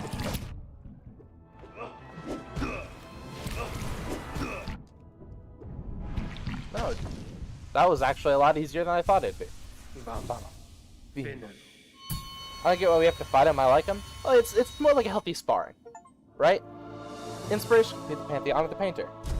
It's because of how powerful they are in the real world that they show up here in the Dream Realm as boss fights. In the main game, we actually never have to fight Shio. In fact, we don't have the opportunity to fight Shio. All of this Godmaster stuff, this was technically a DLC, which was really like a free huge content update. That already came pre-installed with the game. Now this one, chat. This is the one I'm scared about. Pantheon of the Sage. I hate fighting the Nail Sage. Okay, cool, thanks. Yeah, thank Team Cherry. They know what's up. Lonely brute, blindest of worms, again thee challenge the gods? What divine whim has granted thee the strength to endure their presence where no others may stand? Fight then, struggle then, and keenly shall we listen for thy destruction. Okay, but bees! Not the bees!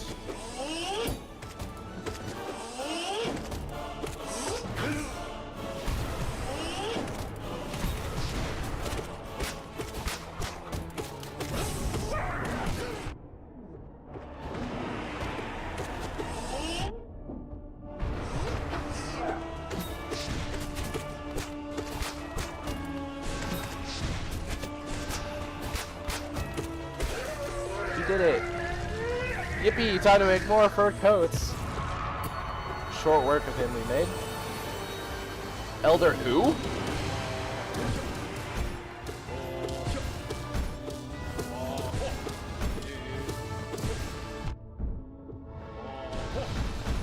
This is so much easier with Shade Dash because we can just like dash through him anyway. Like that.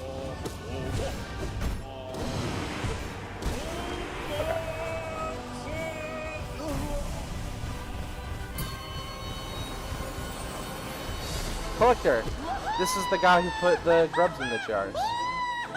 He does not give us soul when we hit him with our nail. So we gotta be mindful of that. Luckily, we destroy all of his stuff in one hit.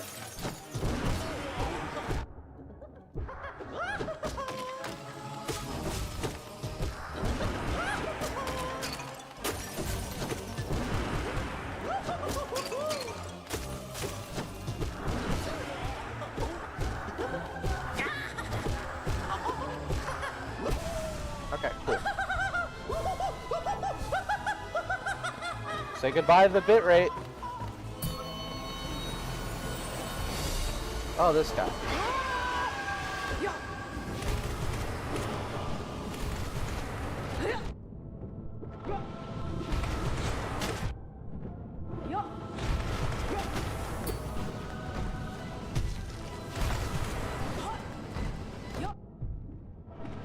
These guys are actually really slow.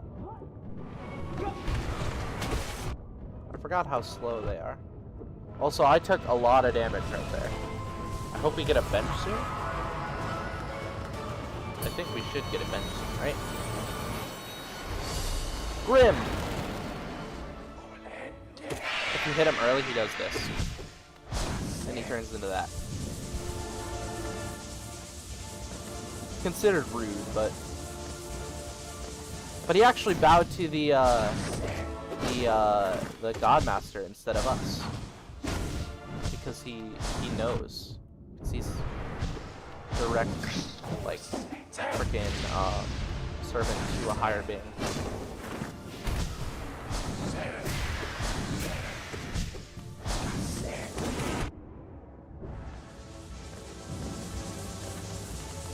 I think it's after Grim that we get a bench. Although I don't remember Godmaster even being in the Pantheon.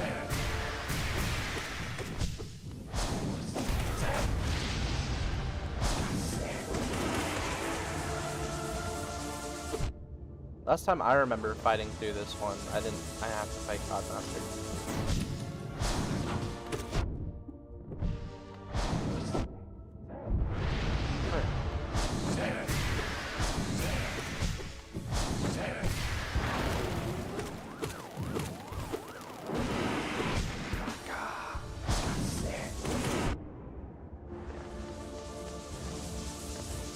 Gotta, you know, not die.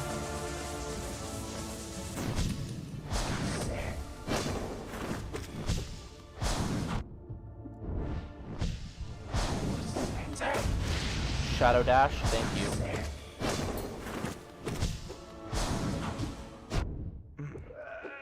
Okay, okay. You like this? Hold on, wait. So much happened in chat. Wait, bench, please. Thank you. Again, you slipped and fell on your floor tiling. Oh no. That's rough. There's a huge amount of water on the ground for some reason. I hope you're alright.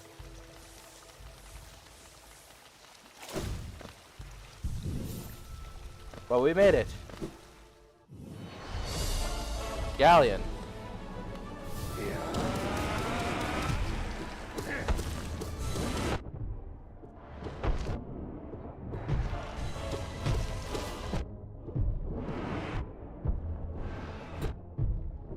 Freaking, yeah, we took a whole lot of damage here. That ain't good. There's no water like 40 minutes ago. Look. It is the boss that shall not be named. Coral's not here on account of him kind of being dead. So, this is sort of what we have to do.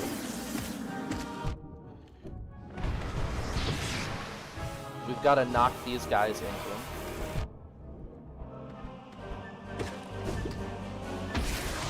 Oh, sniped! There we go. That's the fastest I've ever killed this guy in Gauntlet. Usually puts up a way more of a fight.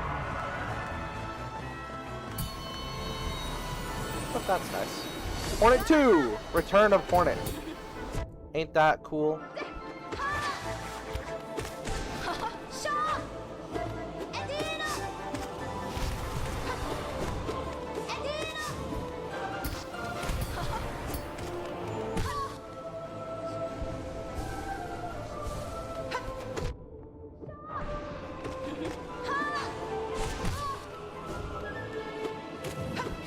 Shaw! Everyone Shaw in chat.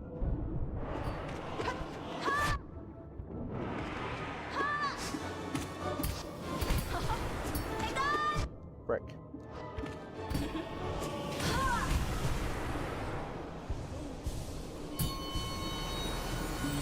They're siblings. Besides, no, the ship. No!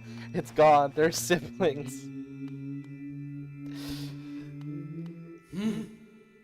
Thou art painfully persistent. Why dost thou defile this pantheon with thine presence? Seek ye glory, O vain one? Thou misunderstand our purpose. Through ritual combat, we are attuned to the voices of the gods. Ever higher do they lead us, higher and higher and higher, until through godly focus do we attain communication with that great power sleeping in the kingdom's heart. So, here's the thing, chat. We have lost quite a bit of health. And I'm not particularly good at the next boss. So, we are going to pray. We're gonna pray.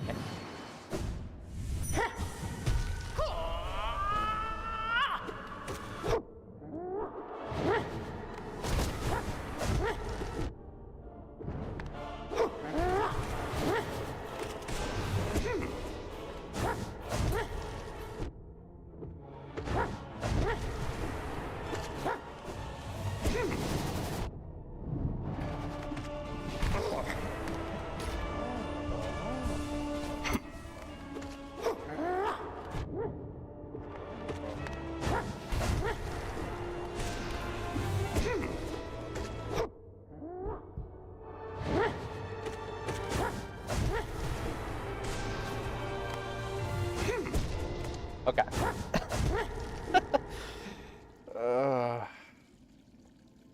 We found the source of the water. Water's leaking from our boiler. Oh no, that's not good. How is it supposed to boil if it's got nothing to boil?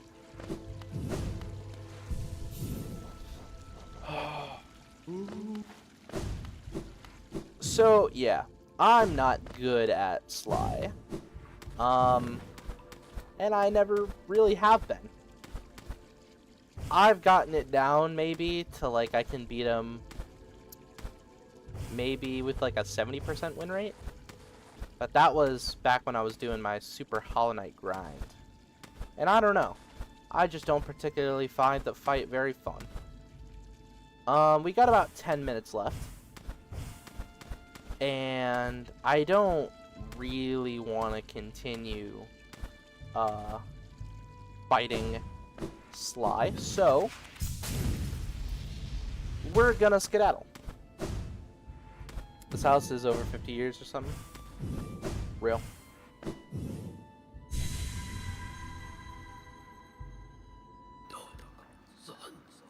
Oh, look at you.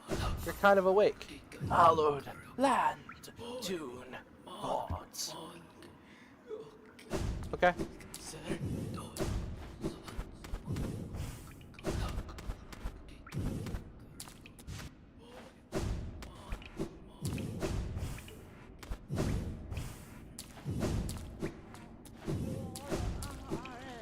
Oh.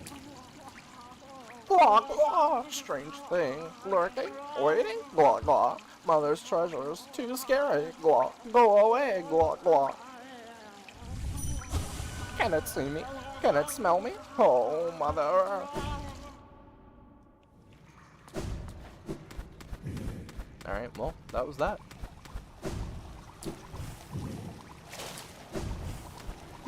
Heck.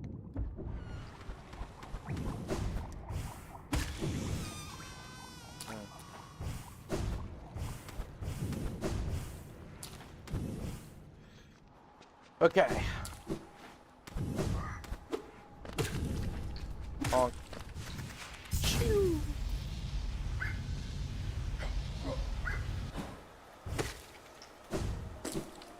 Now we can't exactly quit out to bench because that'll just put us right back at God Home. So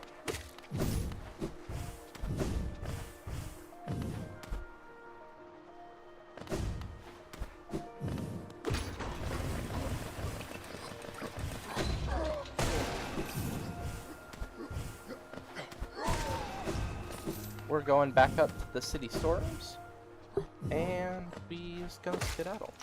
Where's that one? Yeah, that one whispering root that I haven't gotten. Just because I haven't been to that room since I've got Dream now.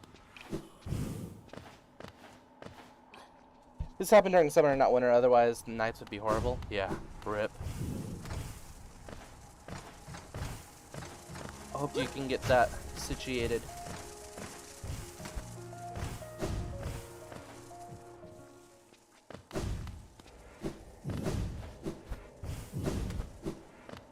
Alright. Bench. Gotta go back to Dirtmouth. Dirtmouth? Hmm?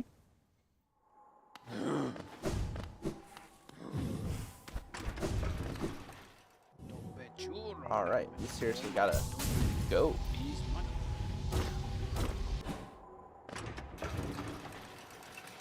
That room. I haven't shown you guys what's in that room, but because we've never really needed that room, that is a place where you can spend your eggs, your rotten eggs that you collect around, to get your shade back. Like, it'll just summon your shade from wherever it is. And that's also why you can purchase eggs at that one place in the waterways.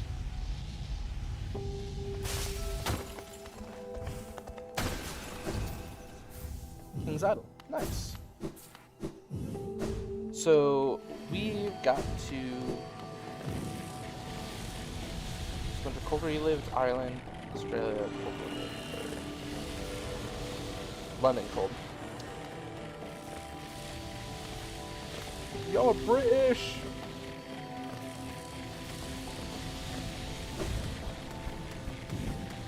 Meanwhile, I'm over here in America, where everything is slowly, yet at the same time very quickly going to shit. Why do our politicians have to suck? Wait. Is this the bench? No. No, I went too low.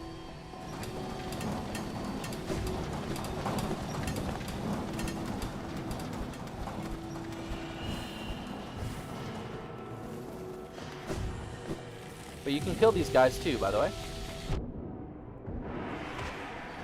With spells.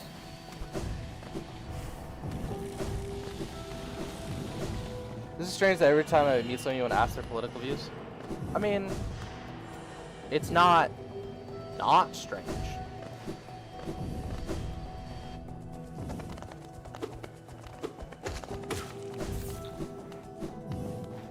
I consider myself kind of a centrist. I have it's a mixed bag, you know? Because, like, there are a couple things that are like, yeah, no, that's, like, wrong about one side of views. But then there are others that are just sort of, well, I mean, I kind of get it. I tend not to, like, look at myself in terms of, like, super left or super right. But I am quite progressive on most matters. There it is. There's the bench.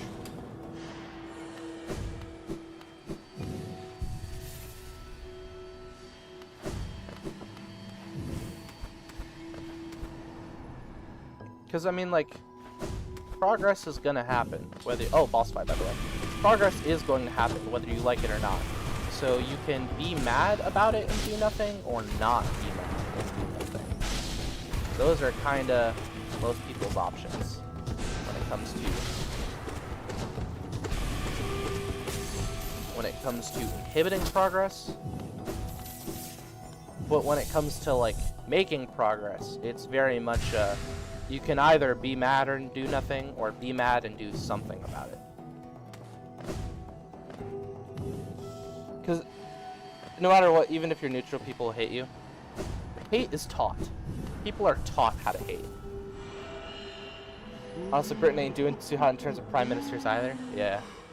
Frickin' my country is run by dinosaurs. Oh my goodness!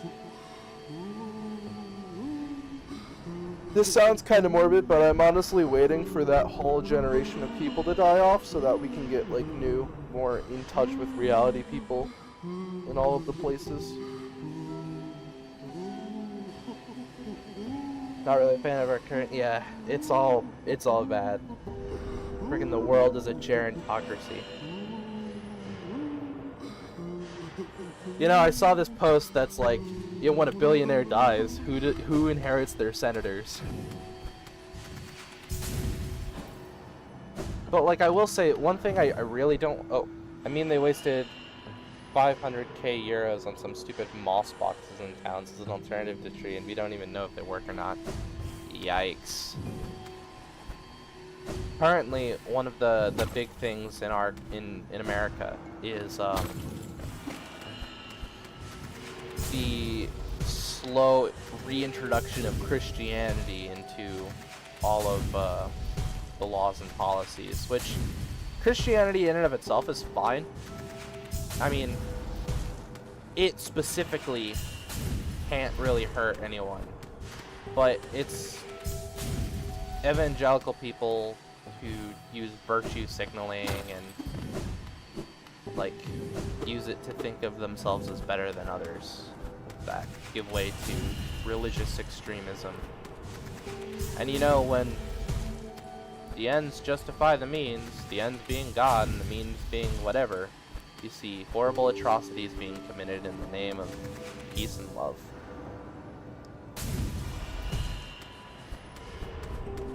I don't care what people are religious from. I generally think, yes, religion should not have political power. How you believe the universe works is irrelevant to how people are organized.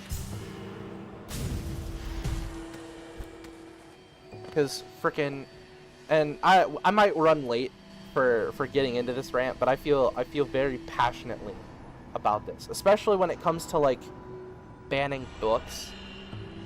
Because banning books pisses me off so much. Like, even the thought. People need to be less concerned with what kids are reading, right? And be more concerned with being someone who children in your life can talk to if they stumble upon something that scares or confuses them. If kids don't feel safe about coming to you about everything, they won't come to you about anything. Not that that matters anyway, because they won't be sure the thing they're coming to you about won't get them in trouble. But of course, that's not really the point. It's not about keeping kids safe as the conservatives claim it is, right? It's about keeping kids ignorant and most of all afraid. If you're afraid of being contaminated, air quotes there, mentally, of being accidentally ruined or seeing something bad and becoming bad yourself because of that, you become easier to control. If you understand that reading about something doesn't mean that you agree with it, and that words and ideas may be scary, but that simply knowing an idea exists, or reading about a thing, does not make you that thing. You become much harder to control that way. You become harder to control because you become more able to test the things you think that you know about against new ideas. Things like, are gay people bad, actually? And what if a pregnant person could have more legal rights than a corpse? And what if the water and sky didn't look like right? What did the water and sky look like before the EPA? Or wouldn't ranked choice voting be neat? Just for starters. Yeah, this talk of the new gens is being severely overprotected. I personally never agreed with any of my school's potential system. Yeah, see, what gets me, right, is the idea of mental contamination is big in evangelical circles, but that isn't the only place, not by far. If you're thinking, man, that sounds like a concept that shows up at a lot of leftist places, and like on Tumblr and Twitter and stuff, you're kind of right, because the concept of control, it doesn't exist to make people stronger. It exists to make you afraid and to keep you from questioning yourself and the world around you. This lack of questioning becomes like a cast around your arm, right? Technically, sure, it'll keep your arm safe, but in the process, the lack of exercise like destroys your wrist and the rest of your forearm muscles. Like, I don't care what a cat test says that tests your potential worth. Oh, that sounds dystopian as hell. I don't care if I have the potential to become a NASA scientist. I don't want to be in the first place. Right! Back in Indiana, the city where I grew up, Elkhart, was for the longest time the RV capital of the world. Elkhart, Indiana, for the longest time, produced the most RVs out of any other city in the world. Elkhart, Indiana, USA, I should say. And so a lot of the schooling there was geared towards manufacturing. But like, I don't want to manufacture nothing, right? I wanna cook. I wanna cook things. I wanna be a chef. I really like cooking. I literally do want to flip burgers all day. It's wild. And because the American education system, I can't speak for other places in the world, but like, it's so rigid. Like, you sit there at your desk doing your assignment, bell rings, you change positions. That's factory work. They were gearing us up for factory work. And why does a test taken when we're 12 decide our potential worth 6 years later? Right. You see? It's wild. This whole control thing, it leaves people with a worldview that cannot stand up to any kind of meaningful stress or challenge, right? These people, they think that things are right because they're right, and not because they can defend why they're right. These kind of default beliefs are fragile, they're soft, they're easily, like, destroyed. It doesn't protect kids. It makes kids more fragile and weak, unable to formulate worldviews they understand enough to defend themselves, and worldview strong enough to hold against the rigors of life. It's bad. It's real bad. Like, people should be allowed to do what they want to do, not prioritize what slogs current society on. Yeah. And people are like, oh, but the economy, right? Oh, but society. It comes down to conservatism versus progressivism, right? Conservatism wants to keep things the way they are right now forever, whenever right now is. If people don't do what contributes to how society operates right now, that's seen as a bad thing. But the cool thing about progress is that you contribute to what society is going to be in the future. I think that's beautiful. If I knew what the cat test was when I was 12, I would have failed that on purpose. I was put in the high ability program as a kid, and what that did to me was made me unable to do homework, right? Because I got so used to not having to try that as soon as I was put in an area where I had to try in order to do things, I couldn't just coast on natural talent anymore. I froze up. I wasn't really able to do these things, to do what was expected of me. And that's really what I'm pissed off. All of the expectations. Because when you give someone expectations like that, like, here's your potential worth, live up to that, otherwise you're not worth the investment, it's like you're actually setting themselves up for failure. If you didn't know their potential, right, and they just happened to do things, you would be like, oh, cool, what a cool thing you did. Wow, you put a lot of effort and work into this cool thing. But if you're like, alright, here's the bar, here's what you have to do to meet expectations, and then they go on to do the cool thing that doesn't exactly meet the expectations that you arbitrarily set for them, you yourself are setting yourself up for disappointment, and you're setting up that kid, that child, for a life of pain and unfulfillment. It literally is a lose-lose scenario. Like, actually, what the heck? It...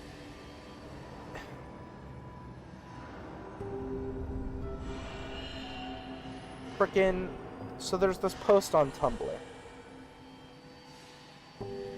Back in ye olden days, Mississippi, right? The state of Mississippi... Oh, chat. Personally, I want to either act or become a photographer and then settle down the coast of South Australia and watch the sunsets and mainly enjoy life, because you know in the sets and classes at the top there is no teamwork. It's like an academic Hunger Games that I feel tears people apart and not brings them closer together. Probably because we're people and not some tool from a factory. That's so. There's this YouTuber, Biblaridian. Biblaridian does a lot of speculative biology, as in, hey, what if aliens evolved like we know that our Earth people things evolved, and we track that. And so, episode 15 of his Alien Biospheres project, he brings up the introduction of sapient life. Sapien, you might recognize from the term Homo sapiens, as in human-like. And so, what he talks about in there is how the reason that this whole it's us versus them mentality showed up in us is because freaking lag, right? We actually can blame lag here. Because human society has developed so fast in terms of the grand evolutionary like time scale, right? So our instincts that made us set up as tribal hunter-gatherers haven't really stopped doing those things yet. Even though like we have no need for that anymore. So what happened was we developed an in-group. Like, this is our people, this is who we care about, this is our tribe. These are the only real players in the world. Everyone else is an NPC and an obstacle. So, that's what happened. In-groups separated themselves from out-groups, what they considered the out-group, because they needed to compete for resources. But we're at a point in human, like, development where we can reasonably assess that, hey, humanity is the in-group now, right? The whole globe can be our tribe. And we don't have to do all of this senseless fighting for resources if we just allocate resources appropriately amongst all of humanity. And it just comes down to in-group, out-group fighting at the end of the day. We don't like them because they're not like us.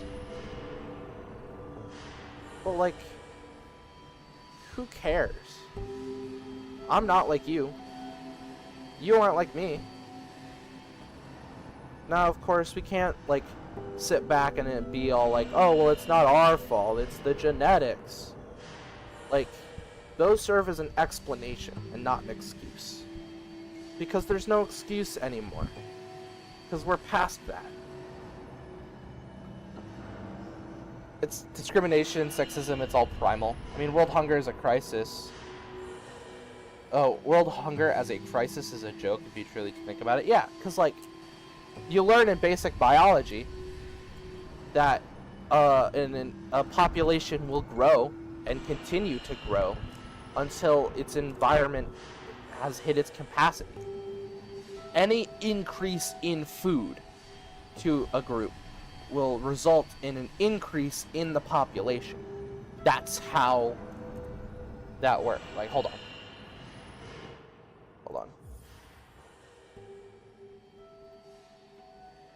Let's pull a pirate software up in here.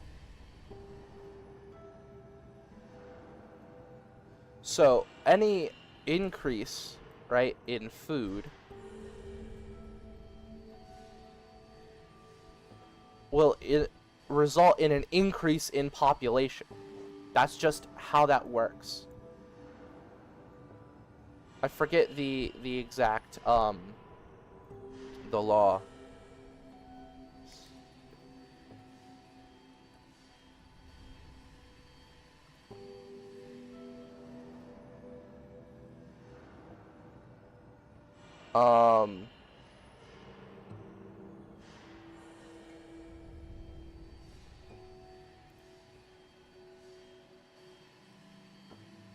Frickin', I can't find the actual name of the law, but this is true for the whole globe, right? If you have the whole planet here, beautiful, I know, an increase in food in, say, America may result in an increase of food in frickin' Sudan. Because it's the whole human population that we've got. So, any human increase in food... I'll just write down. Any human increase in food will result in a human increase in population. I remember that from the YouTubers who does like 2 jelly beans people thing. I don't know exactly what you're referring to, but I'll take your word for it. And it's just like... Oh, shoot. Probably can't see most of this stuff. Anyway, but this is the thing, right? So, any amount of, like, stored food hoarding, all that stuff, that's only going to make the global, like, world hunger crisis worse. Found the channel Primer Blobs? Cool. So, the more food we keep sending to these places, the more the population is going to grow, and then the more mouths you're going to have to feed. I'm not suggesting to starve people. That is completely unethical. But that's something we have to deal with, right? Because this is going to happen. Forever. This is just a thing. So, we as a globe have to figure that out. We've got to make sure our planet can either support more people or that more food production happens. We're going to end up being overcrowded. And it's just frickin' hoarding is the issue here. Problem with the transportation, but the food, the quantity itself. That sounds about right. I know broad strokes versions of all of this stuff. I'm not like an environmental or food scientist or whatever. I mean, 8 billion is already overcrowded anyway. Yeah. Yeah, it's getting bad. But resource hoarding, right?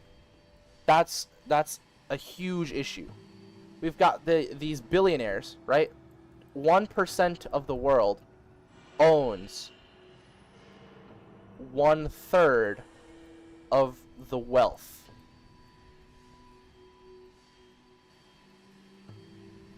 In the world. That's wild.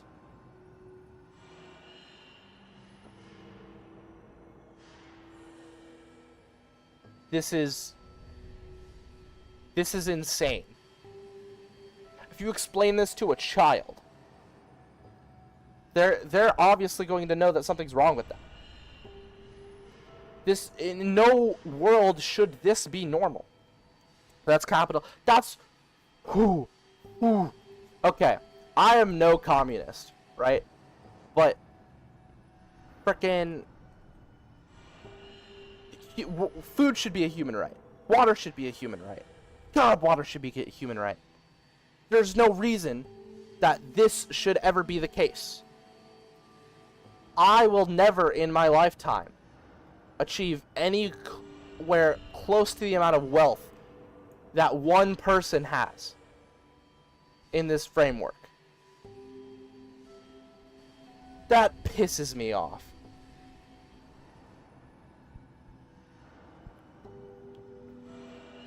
But, you know, oh, I'm just another one of those damn leftists. You know, all these freaking finance conservative bros keep telling me that there's no ethical consumption under capitalism.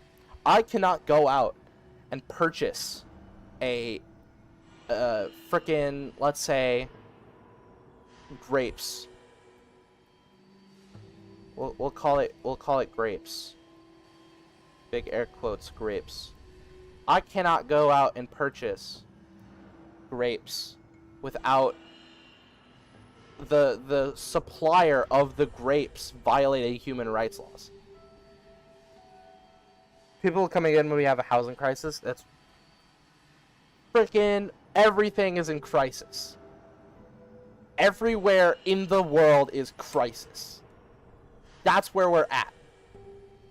And the only people with power who keep trying to stay in power are people who don't think there's a problem. Or if they do know that there's a problem, they are actively deciding not to do anything about it. That's dumb. At worst, at best, they're negligent. At worst, they're malicious.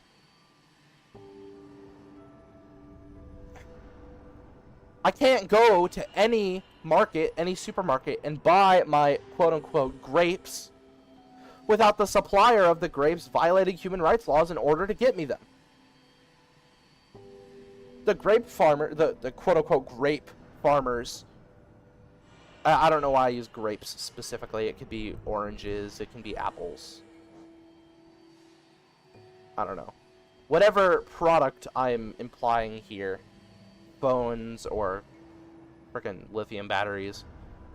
My point is that the people who provide this stuff, these materials, are unethical about doing it. So there is no way for me, the consumer, to go in and acquire these things without getting them from the monopolizing evil suppliers, right? Well, no, they're doing something about it. They're actively making it worse. That's corruption. We can't take a whole new conversation, and the roots run deep. We need to overthrow the government. Frickin', let's just overthrow the government. Everyone collectively, across the world. Once this old generation, once the dinosaurs dry out, once they finally turn into dust.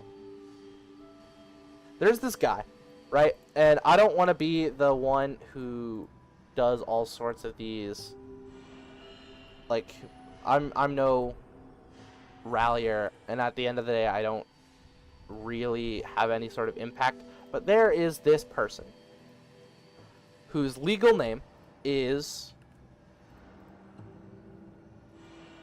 literally anybody, or sorry, literally anyone else. That is his actual name.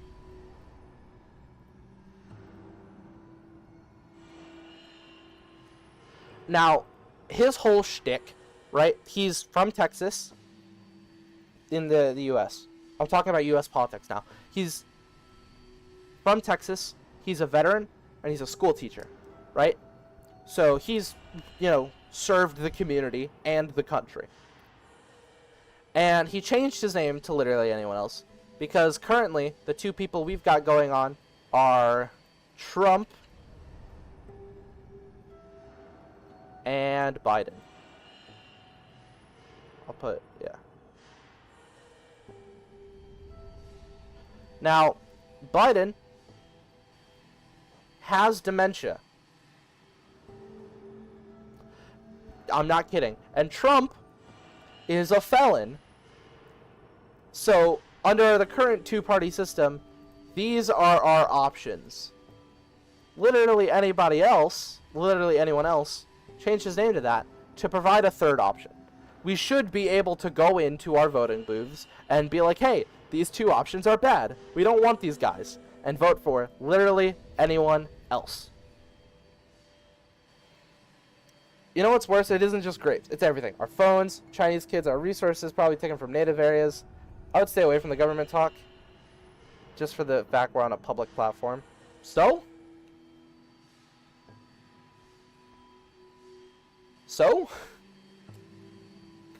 Like, yeah, this is all public information. Anyone, anywhere can go and access this stuff. These billionaires and these lobbyists and these corrupt politicians don't have the luxury of being able to hide stuff. Donald Trump tried hiding stuff, and the dude got convicted for it because he was an evil, vindictive person.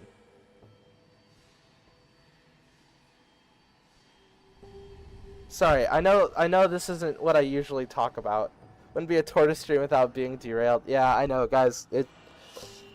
I try not to get into super like politics stuff, but I'm very passionate about this, right? I'm very passionate about the future. Only problem is that the third party represents different ideals. Biden himself is old, but the Democrats in theory should be good. No, because here's the thing. Republicans, right? They're the super conservative guys, right? The Democrats generally, like, they are like super left, but they're not necessarily progressive. A lot of progressive views are left, sure, but the Democratic Party isn't exactly about that. From where I stand as someone who is intentionally, I'm staying out of being either of those things because I believe that a two-party system kills democracy, is that on one hand, you've got people who are being controlled by their party, and on the other hand, you've got a party that's completely indecisive about things. The only problem, yeah, death can be same with religion. Religion as a concept should be a good thing. Crazy people take it way too seriously to get into power. Religion is just a way of explaining things that we don't have a good explanation for. Right? Because Christianity, let me restart. Here's why I'm qualified at all to talk about any of this. I had to take so I graduated high school recently. I did a dual credit course I did ethics. That was my dual credits course, right? So I'm coming in here with obviously not a degree, crucially not a degree, but I've got about 6 college credits of ethics talking about justice and stuff. And I grew up with a heavily religious family. Or I have family that is religious, that was very present as a youth. Since then, I do not subscribe to Christianity. It's great. It's cool. I like Jesus. That guy's cool. But it's just not for me. And I'm not going to dog on the specific facets. Christianity isn't inherently bad.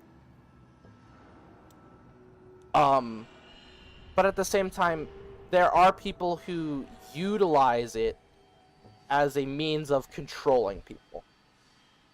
Because at the end of the day, we want to do good, right? We want to be good people. How do we measure what being good is? Christianity provides an answer for that. Christianity says, this is how you be a good person. You gotta follow all of these rules, right? And in theory, that's good. Until people start coming in and adding to it. You gotta follow these rules. You gotta do these things. Catholic Church, back in ye olden times, they came in, alright, oh, now there's a paywall. Now you gotta give us money to be a good person. And then more people came in, and were like, actually, I disagree with these 2 things. You've got to do these other things to be a good person. And it's just a slippery slope from there of people coming in, chop stuff out, and writing it. Did you know that the most modern texts of the Bible have 4 different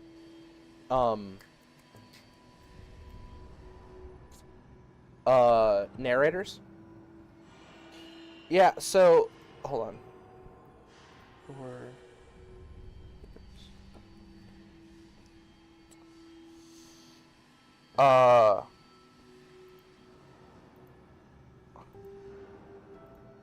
Frickin' trying to find it.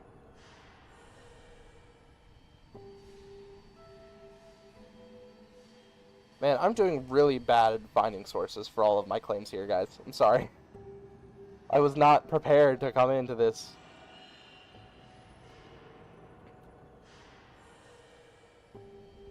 Okay, I can't find anything right now in a timely manner, but, so, again, take everything that I'm saying with a huge pile of salt here. But honestly, Yahweh, the Judeo-Christian Abrahamic God, sounds cool in concept, not for me. I personally believe, and keep in mind that I literally made all of this up, that it's called deism. So deism is, I do believe in a higher power or a creator, if you will. However, the creator just made the world, or the universe or whatever, put it on a shelf, maybe with some others, I don't know, and was like, okay, cool, and then just doesn't touch it. And that's it. That's all this creator does, maybe. If there's more, I don't know. I can't prove any of it. I know that the world exists, and I believe that the Big Bang happened, right? I think that something started it. Again, I'm not passing this off as this is the ultimate answer, but I think something started it. I have reason to believe that something started it intentionally. It goes back to that one debate. So say you're walking on a beach, right? And you find a watch someone dropped. You're an alien, right? You're an alien coming here, and you find a watch. And it's like you open it up, and it's got all of this precise mechanisms and units of measuring time. And you're like, wow, how did such a primitive, dumb species figure out how to decide that this was a thing, right?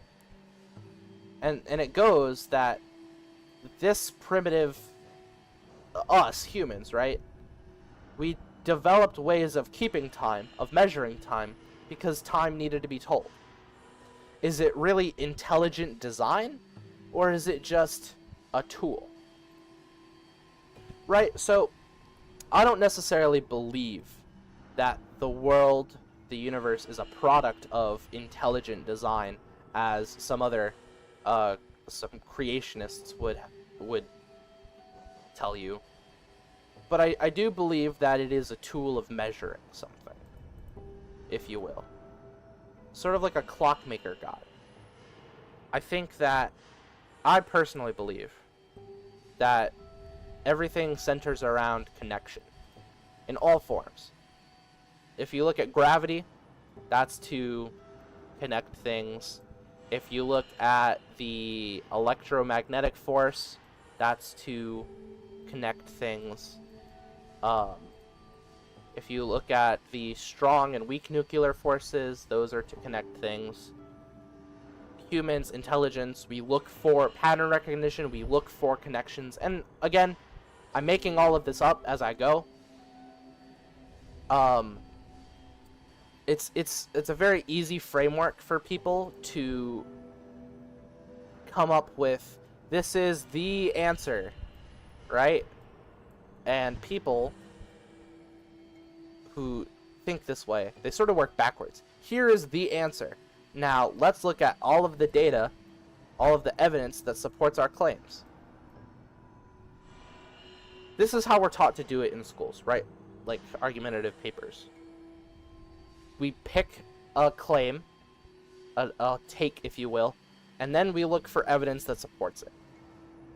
However, for when I was, I guess, designing this framework of belief, because I have gone through a lot of religions trying to think about what is the true thing other than Christianity. What I wanted to do, I wanted to avoid this. Not to say that this is ultimately super mega bad, but like, I can't decide. Who am I to arbitrarily decide that this is the answer, here's what supports it? I have no place deciding what the answer is. Because one thing about all religions, right, you can't have something that is completely and utterly true, complete universal truth, if it cannot equally apply in all situations. If you have to say, this is the case, but, or these people get rights except those people, right? Any exceptions you make immediately invalidates it from being universally applicable. So what I wanted to do was I wanted to look at what data was already here in the world. What cool stuff exists. And I wanted those to then... I wanted to find something that could apply to all of it equally, right?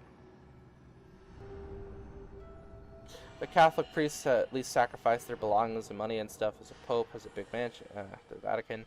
Religion is speculation, so you're in the right to say anything on the day.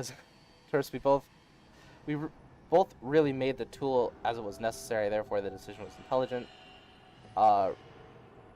And there show the deity devotion, and therefore, yeah, okay. So all of this, right, is to say, here's the conclusion I came to. I looked at everything in the world, and this is what I saw as the overarching theme was connection.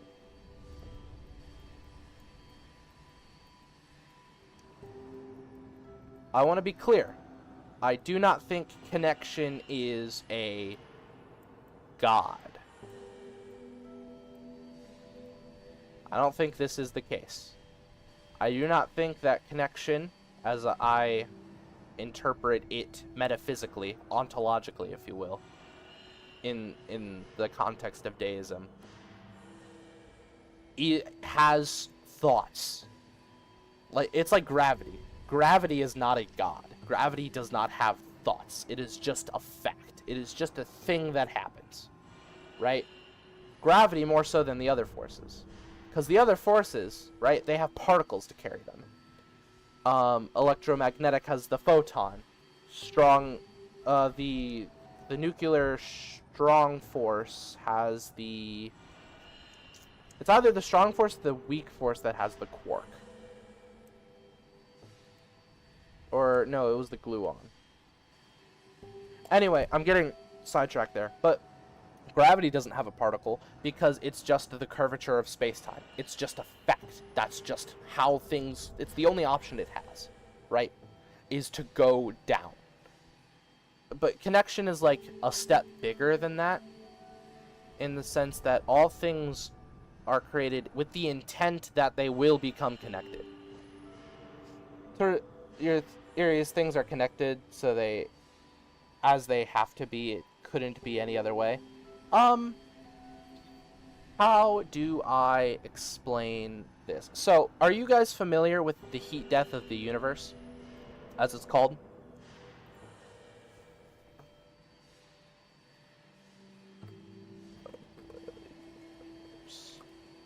So, heat death of the universe, also known as the Big Chill or the Big Freeze, is a hypothesis. Alright, I'm going to move this over here. Is a hypothesis on the ultimate fate of the universe, which suggests the universe will evolve to a state of no thermodynamic free energy, and will therefore be unable to sustain processes that increase entropy. Entropy. I can't talk. Basically, what this means is that the world, the universe, is a whole bunch of globs of stuff at the minute, right? Particles and whatnot.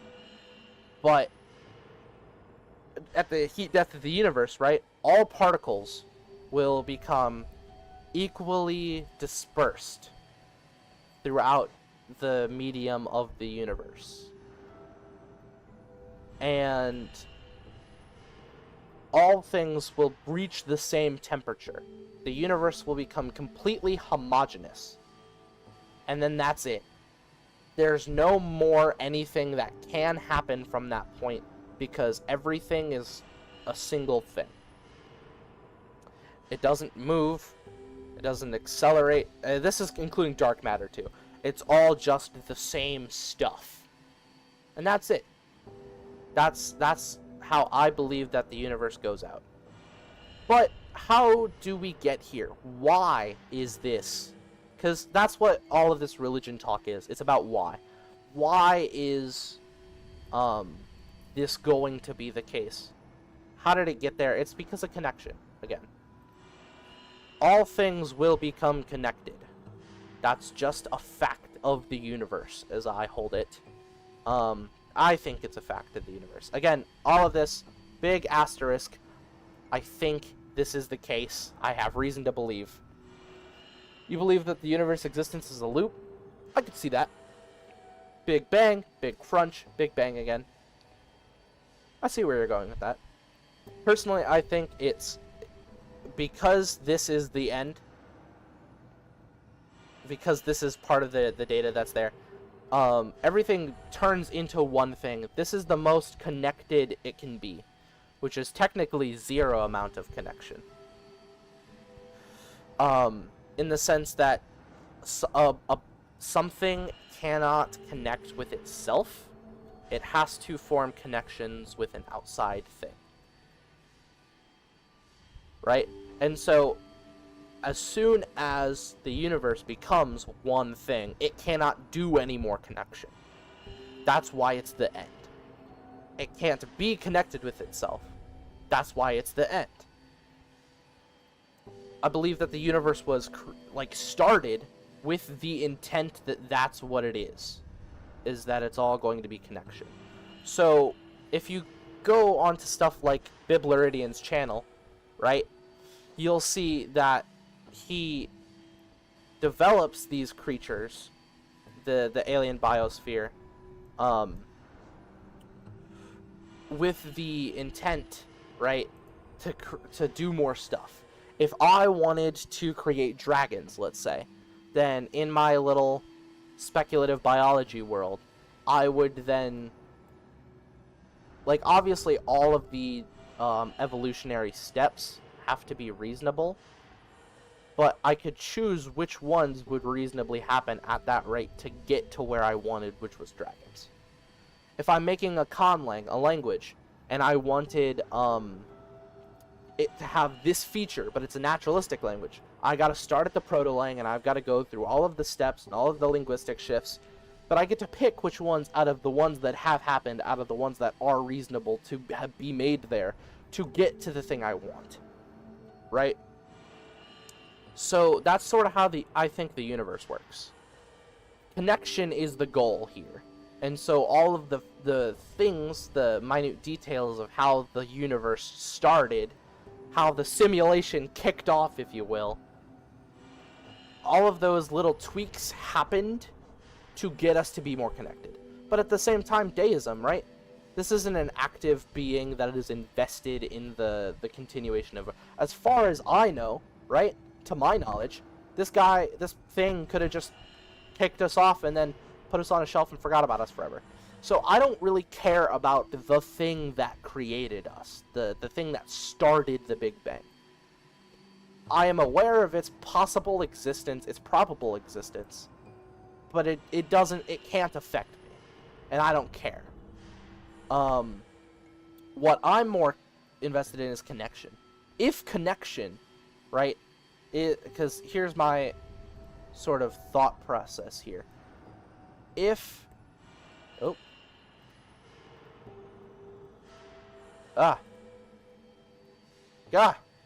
No. Change.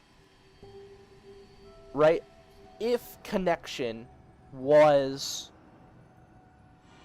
actual, the thing that created us, God, right? Then fine. I will be more than happy to invest in the world that I'm in with my fellow humans and people that have lives that I care about. There's stuff on this planet that I like, and I want to keep that stuff rolling. If connection is not God, and in fact is just simply a force or a fact, the reason that I'm here, if you will, then absolutely. I want to further connection. Right? So it is either to this idea that I devote myself, or to this tangible force that I can interact with and can respond to me. Either way, me making this do better, right? Me helping this thing be connected is good. But this sort of clockmaker god scenario, I have little to no interest to deal with the actual clockmaker. That's not my problem. But while we're here, I want to do things that will improve the connections of people. Because I'm a people person, and I care about people. And I think people are just the best. Even though there are bad people who are bad because they turn away connection and they try to disconnect people, right? I think that overall, the reason that we got, like, that we developed brain, the end goal here is connection. I missed a whole lot of chat. Hold on. So by my belief, we aren't the first ones. For all we know, it could be the 200 millionth cycle of the Big Bang. It's strange when you think that we are lucky enough to be in the amount of time where the universe exists. It's certainly not perfect. It still doesn't explain how existence came to be, but good enough. Therefore, a loop is the most evident truth in the argument you can make. Random. To be honest, it doesn't really came from a shower thought I had about time travel. It's weird because I believe fate does and doesn't exist. The multiverse theory that ties to that. The universe is online, and in time travel you go back, basically, yeah. But the way I see it, before time travel starts, fate doesn't exist. But once time travel is made, that a straight line becomes a loop. In my theory, there are as many lines you could think of. Right. And if time travel exists, you can go back to the past, implies that it already happened. Yeah. So that, for all you know, that means you could be living in a bubble of time that's already happened. Or at the front. Bro got the how did we get here now achieved. Welcome to the Hollow Knight stream. I need to end the stream because I'm nearly an hour past, but TLDR for those who are actually here and those who actually weren't. We got to talking about my personal beliefs. I personally believe in deism. I think connection is the thing that governs the universe. It's not God, but if it is, cool, I guess. But I don't think it is, so it's really just a force, like gravity. So I don't really worship connection, because who would worship something like gravity? But I do think it is the thing. Are we sure this is a Hollow Knight stream? It was, but then I beat the game like twice, and I don't want to fight Sly again. So this is me stalling. Alright, everyone. Make sure to tune in next time on Wednesday. I stream Monday, Wednesday, Friday, 3 p.m. to 5 p.m.